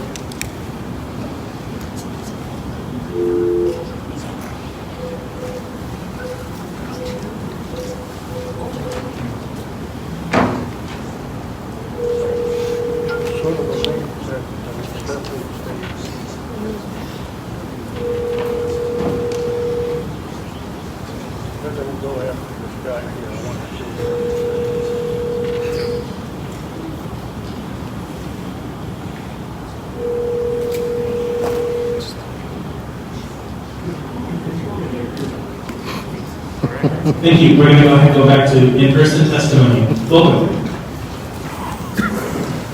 Thank you. My name is Eric Hughes. Eric with a C. Hughes, just like Howard Hughes without all the money. I don't have a lot of statistics, but I've been in Anchorage in construction and facility maintenance. Sorry to interrupt. Are you testifying on one or both? Both. Okay. Yeah, I'll make it pretty brief though. I've been in construction and facility maintenance my entire life. I'm now retired, but I've been in Anchorage since, Alaska since 71, Anchorage since 78, and I've watched a lot of this stuff progress. And a couple things that I've seen and heard talking to some homeless folks that I've run into over the years, most of it's choices that they have made, whether it's conscious or subconscious choices. They're there by choice. So the reality is you can't really fix a problem that they're not willing to even admit exists. So the other thing is that we watched all this through the Red Nose Inn, the former Red Roof Inn. It didn't work. And if you look at history, it doesn't work. It's the whole deal is that buying these properties is going to be expensive to start with. And like I said, I'm in building maintenance, or was. The maintenance costs are crazy. It's going to go on and on and on and on. So just to use a couple of quotes from history is, those who do not learn from history are condemned to repeat it. We're repeating the Red Nose Inn right here if we buy these properties. It's not going to fix the problem. And the most important one is the definition of insanity is doing the same thing over and over, expecting a different results. This does not work. We don't need to waste the money on this. We do need to help them. We do need to address the problem, but this is not the way to do it. It does not work. Thank you for your testimony.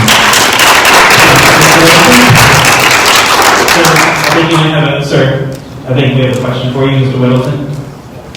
Sorry. So what does work? Excuse me? What does work? That's what I'm saying. We do need to do something. I understand. I get it.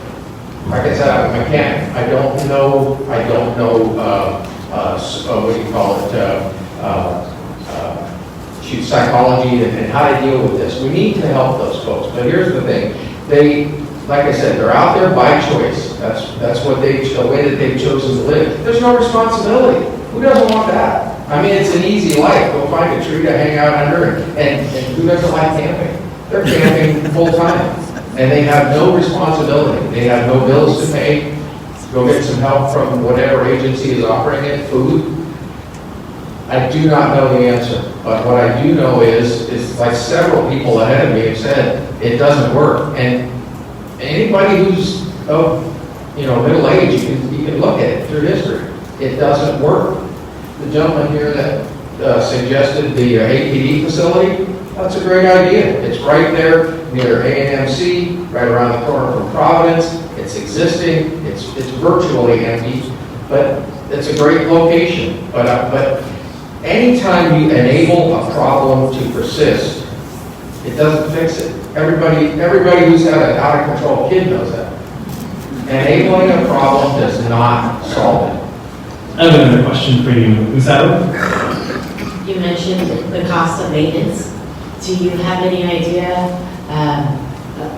Are you concerned about the sustainability to these buildings? Absolutely. Millions. We're talking millions of dollars. I can't even know. I'm not an enormous guy. I would venture, we're predicting 7 million. So maybe it can stretch up to 10 years of government. I worked for part of my career was with the government. But you've got, look at the homeless camps.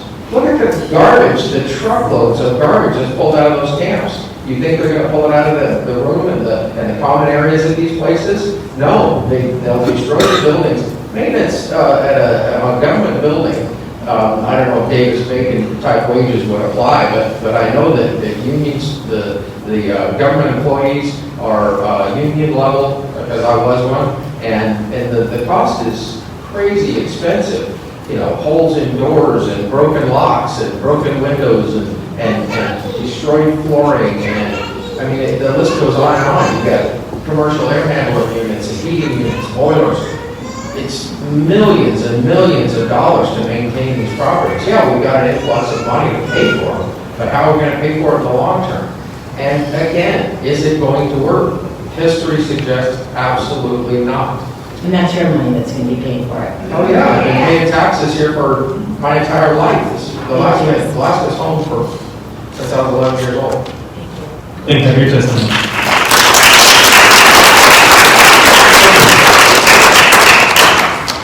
I'm going to be testifying on both ordinances. Good? Yeah, good. Okay. Good evening. My name is Jack Green. I'm not a scientist, not a lawyer, or a politician. But you know what I am? A 19-year-old college student.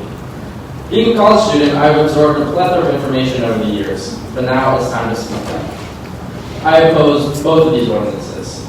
My family has been in Alaska since 1922, and College Village specifically for over 48 years. Everyone who I am related to in Alaska lives in College Village. Between my grandparents, great aunt and uncle, aunts and uncles, cousins, parents, and siblings, wow, that's a lot of people. Our families own 6 homes, all in College Village. My father, my siblings, and myself all attended Rogers Park Elementary. We even had the same gym teacher, 25 years apart. When people are talking about their homes potentially decreasing in value and the potential of crime rising in our midtown neighborhoods, it not only affects the people who are there now, but also the future. Who do you think the future is? I'm going to give you a hint. I plan to return to Anchorage and College Village, but might have to reconsider doing this proposal. Walking to synagogue every Saturday, the only thing I should be worried about is the ice in the winter. Now it's about my safety and the safety of my fellow neighbors. Also, my parents and I work downtown, and I've grown up walking those streets. I used to cross the street in a zigzag as I walked down 4th Avenue as a petrified 10-year-old. My path was determined by the endless amount of people who loitered outside of the bars and parks asking me for money and/or cigarettes. Whenever my mom, cousin, or other female co-workers would leave work, I would escort them to their cars for their own safety, because they themselves as adults are nervous for their well-being, let alone I'm a kid. I shouldn't have to be scared. And nor should they, and I know the homeless and substance abusers have the capability to be good people with the right help. But why bring that to a densely residential area? I go to school and play soccer from a university in Washington, D.C. Since coming home as a result of COVID, I've been training rigorously until suffering my second concussion. While training, one of my runs each week included a distance run where I ran from my house in College Village to West Anchorage High School. I ran down 36 and crossed the Seward Highway. I can tell you that as a collegiate athlete, that street is very dangerous to cross. Even though, 2 reasons. 1, I was moving quickly, and 2, I was completely sober. I also run by Midtown Walmart, where there are contingents of homeless hanging out. Some were downing bottles of liquor, while others were kindly greeting me on my run, asking how fast I was running or how many miles I was going to run. During these runs, I realized that homelessness is a serious issue that needs time and thought to come up with a proper solution.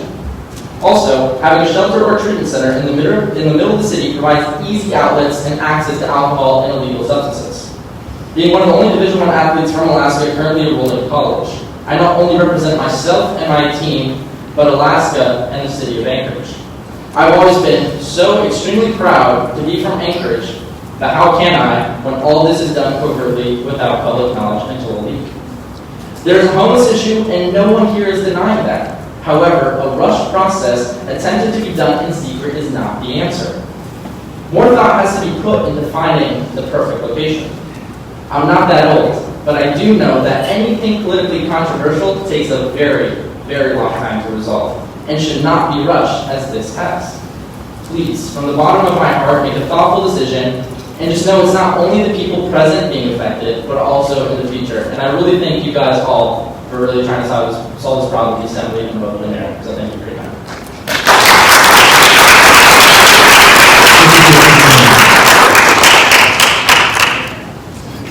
Welcome.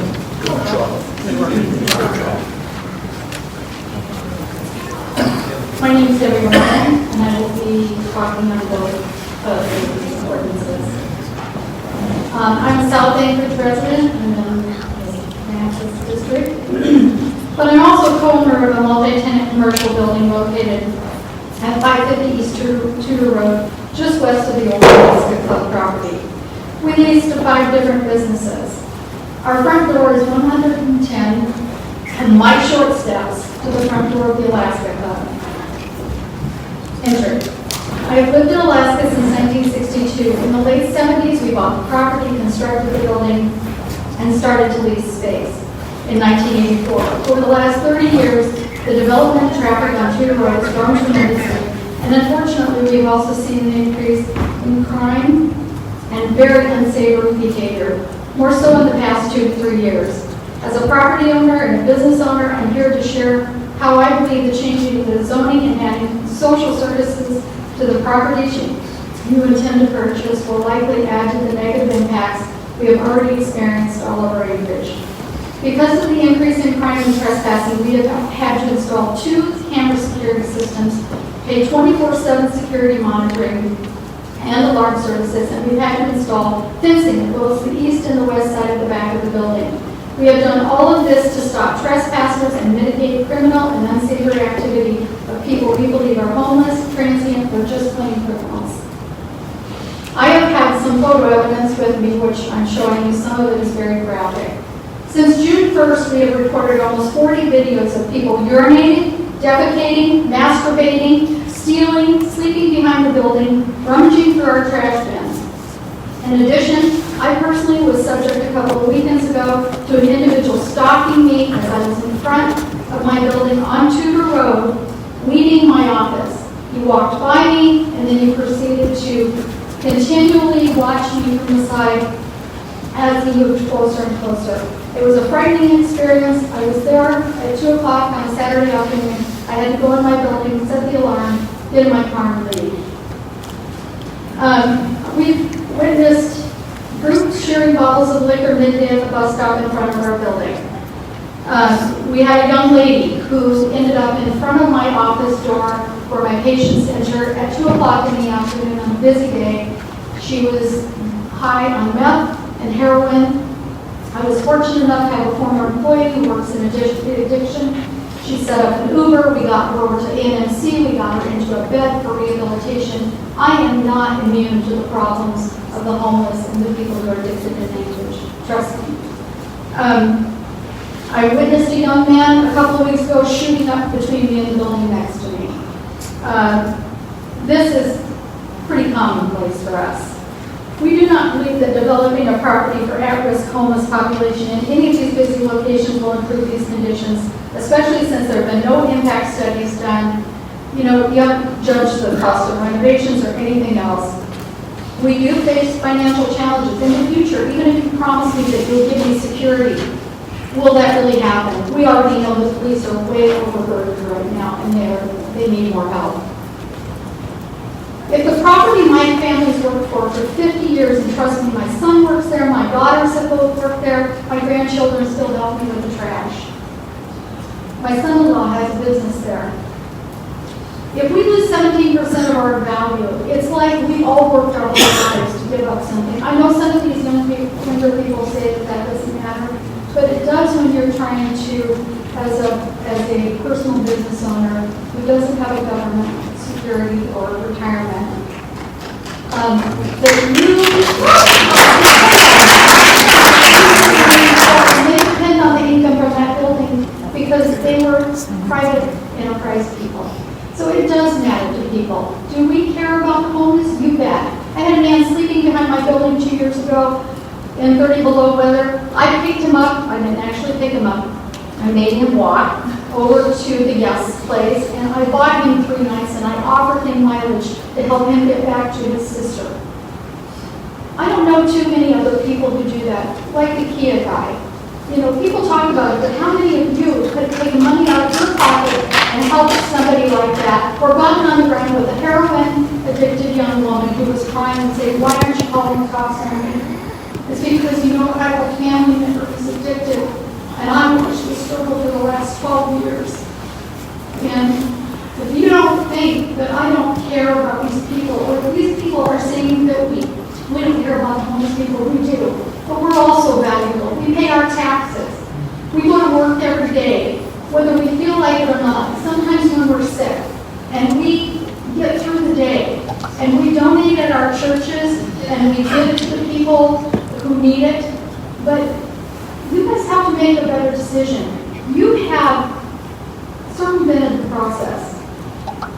I didn't get any notice. I always get notices when something goes on at Cuddy Park, when they're doing road changes. Anytime there's something done, we get zoning notices. We got nothing from the city. Nothing. We didn't get a written notice. We didn't get anything in the paper. I'm curious about that. And I'll just go on to say, and I've kind of deviated from what's going on here, but Alaska's always been different, and our problems are different. We have Alaska natives who are sent in from the villages because they're bad and they don't want them there. They have a different set of problems. We know what's going on in the villages. We know about the sexual abuse and all of the other things that are going on. And I just want to say one more thing, if I can, is that I'm very concerned about the disclosure and the financial interest that may be had by the people who are making these decisions. I have a question for you, Mr.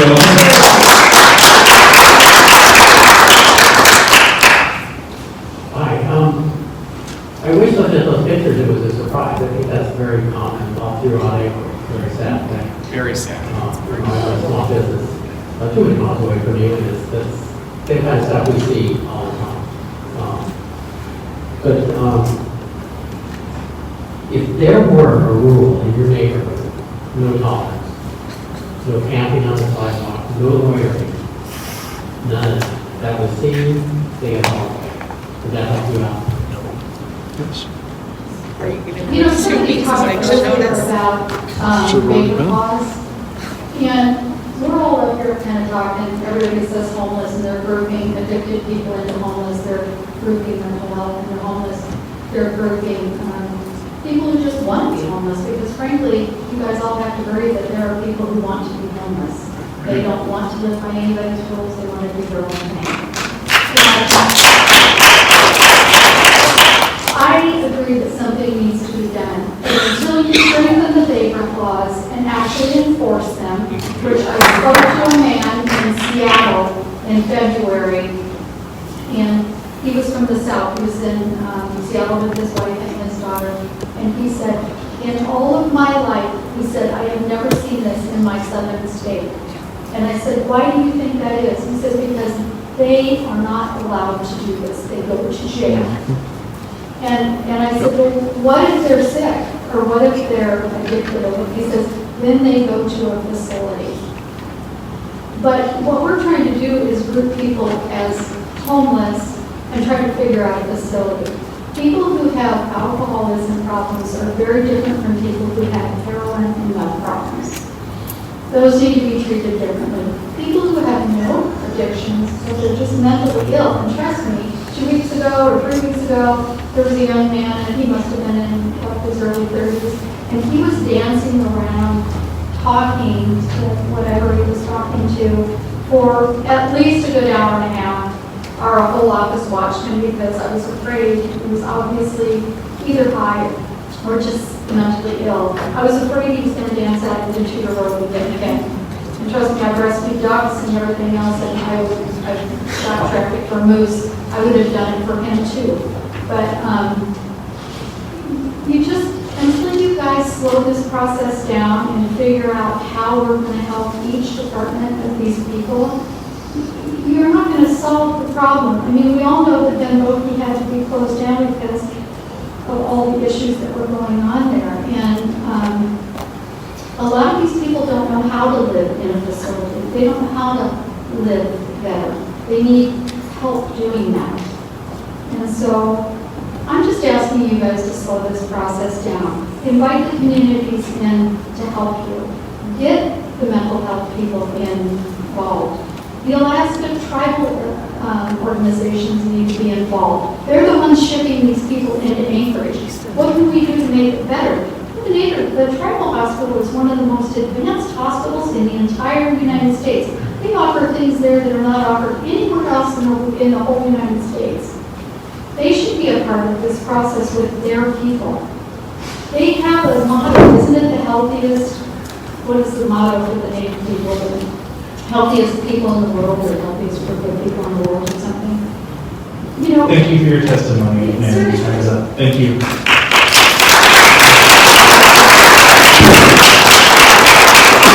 We're going to switch to telephone. We're going to start with Mr. Oliver Verge.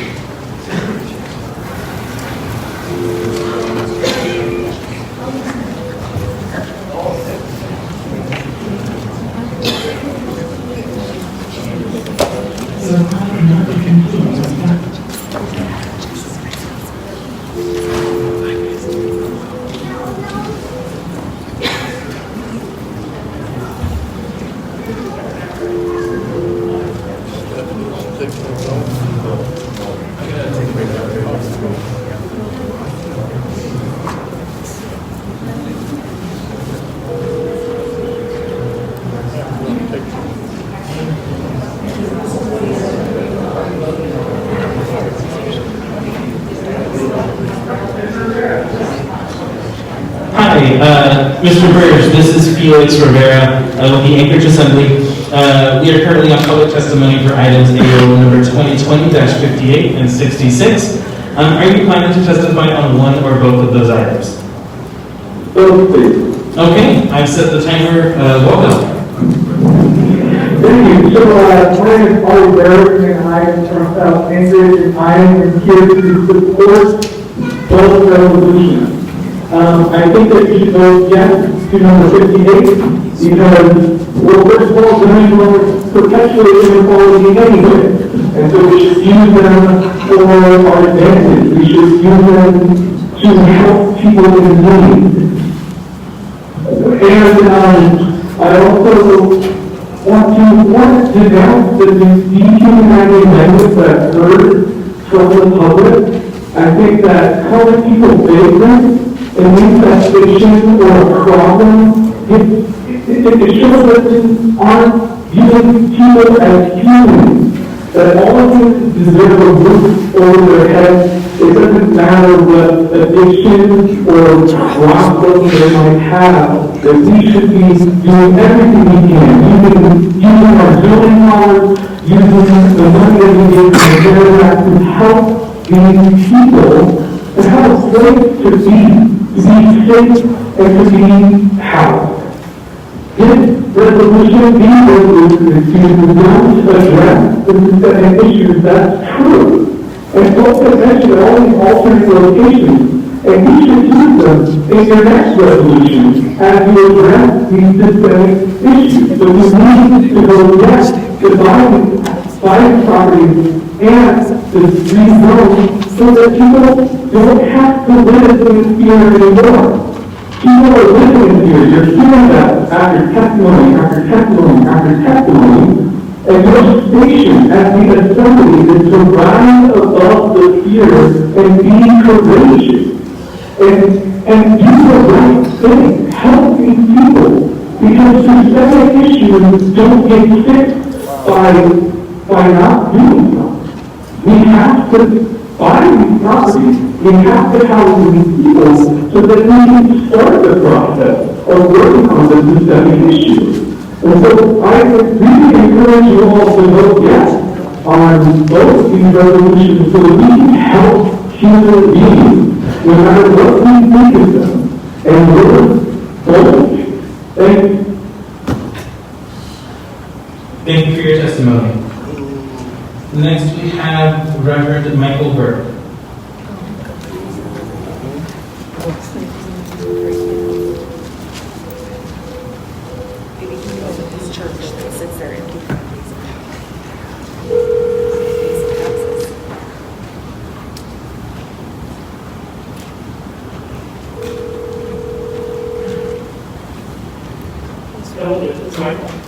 Hi, Reverend Burke. This is Felix Rivera. You are with the Anchorage Assembly. We are on public testimony for items AO number 2020-58 and 66.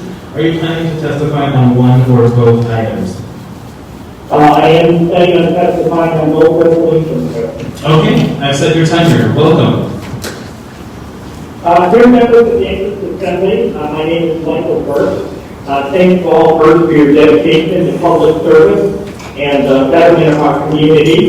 Friends and neighbors, those who came out here tonight, those on the phone, thank you for your patience and understanding and all this really difficult testimony we've done tonight.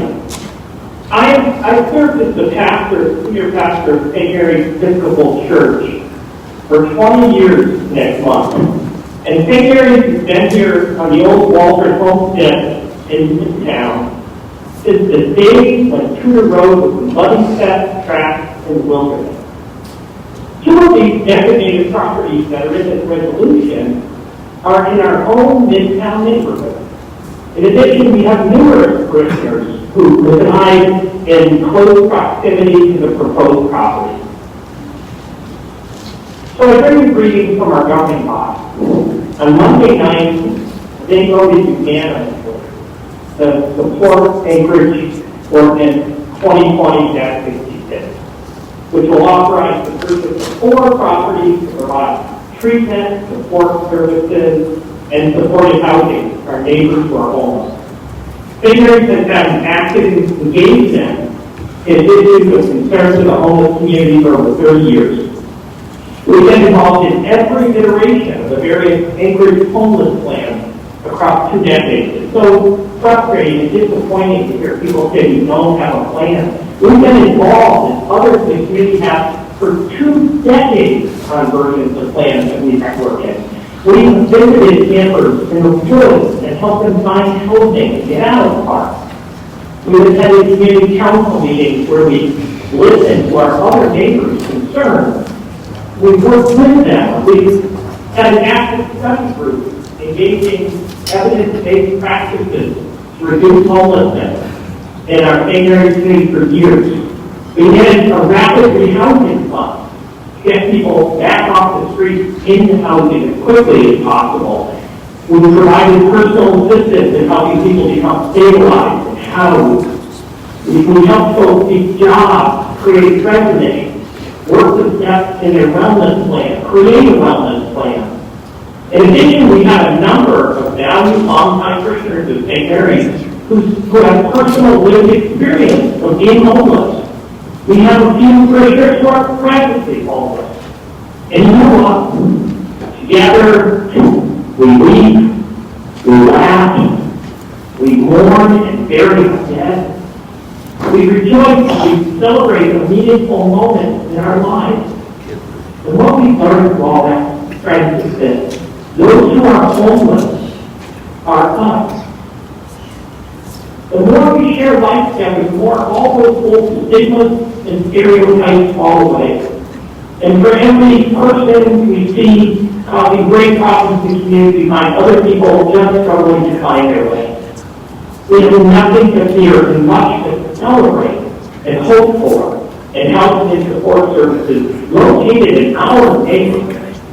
In fact, it's those without housing and support services who are the focus of so much discouragement and pain in our area of Anchorage. And I know I deal with that every day. Based on our years of study and research, as well as our shared experience, we understand the solution to homelessness is culturally acceptable and appropriate mental health services, substance use and misuse treatment where needed, and supported housing. Those things are foundational parts of a comprehensive plan that Anchorage has been working towards for years, but without housing, a fundamental part of our plan is hard to make progress. We believe that AO 2166 will provide a solid and trustworthy way forward to crafting a healthier, a more humane, a more stable community and business climate for all of us in Anchorage, whether we're housed or currently unhoused. In closing,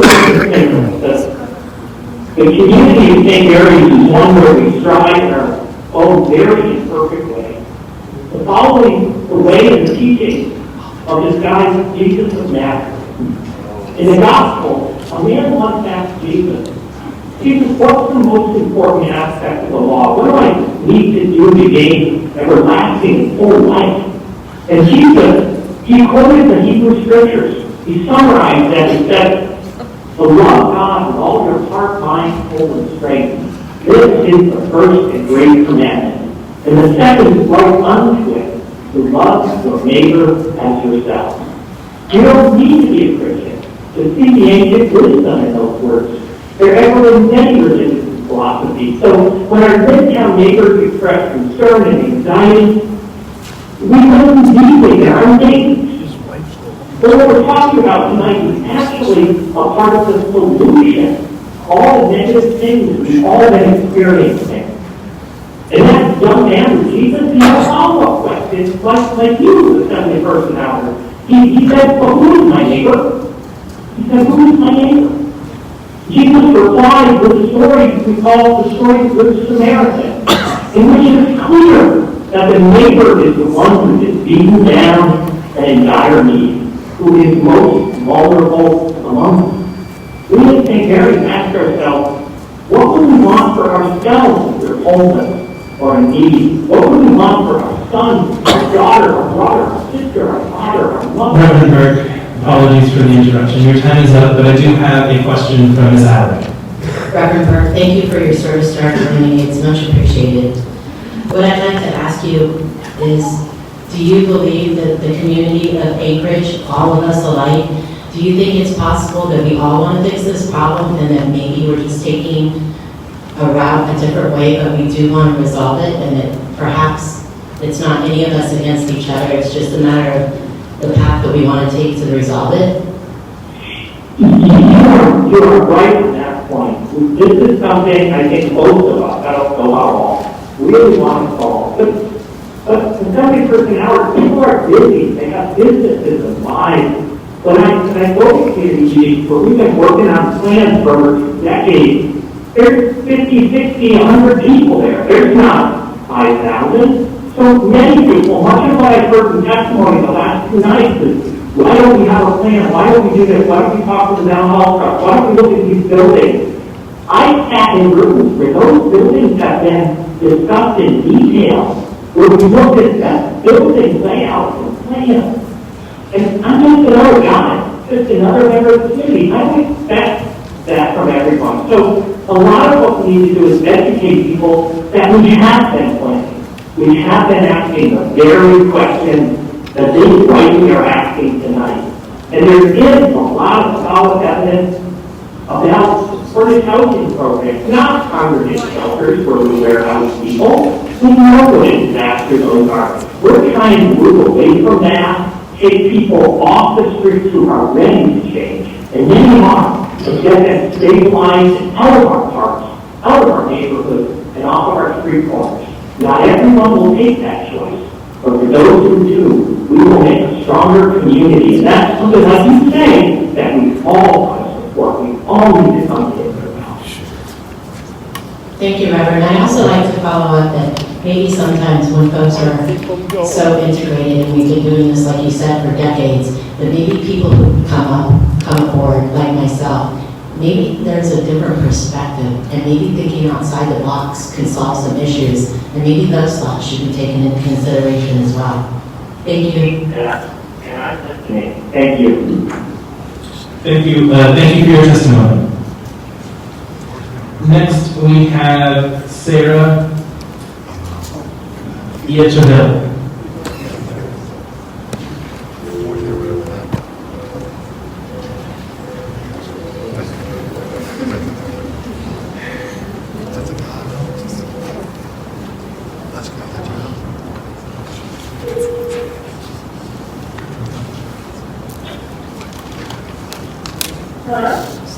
Hi, apologies if I mispronounced your last name, Ms. Iachaville. This is Felix Rivera with the Anchorage Assembly. We are currently in public testimony for items AO number 2020-58 and 66. Do you plan on testifying on one or both items? One item, this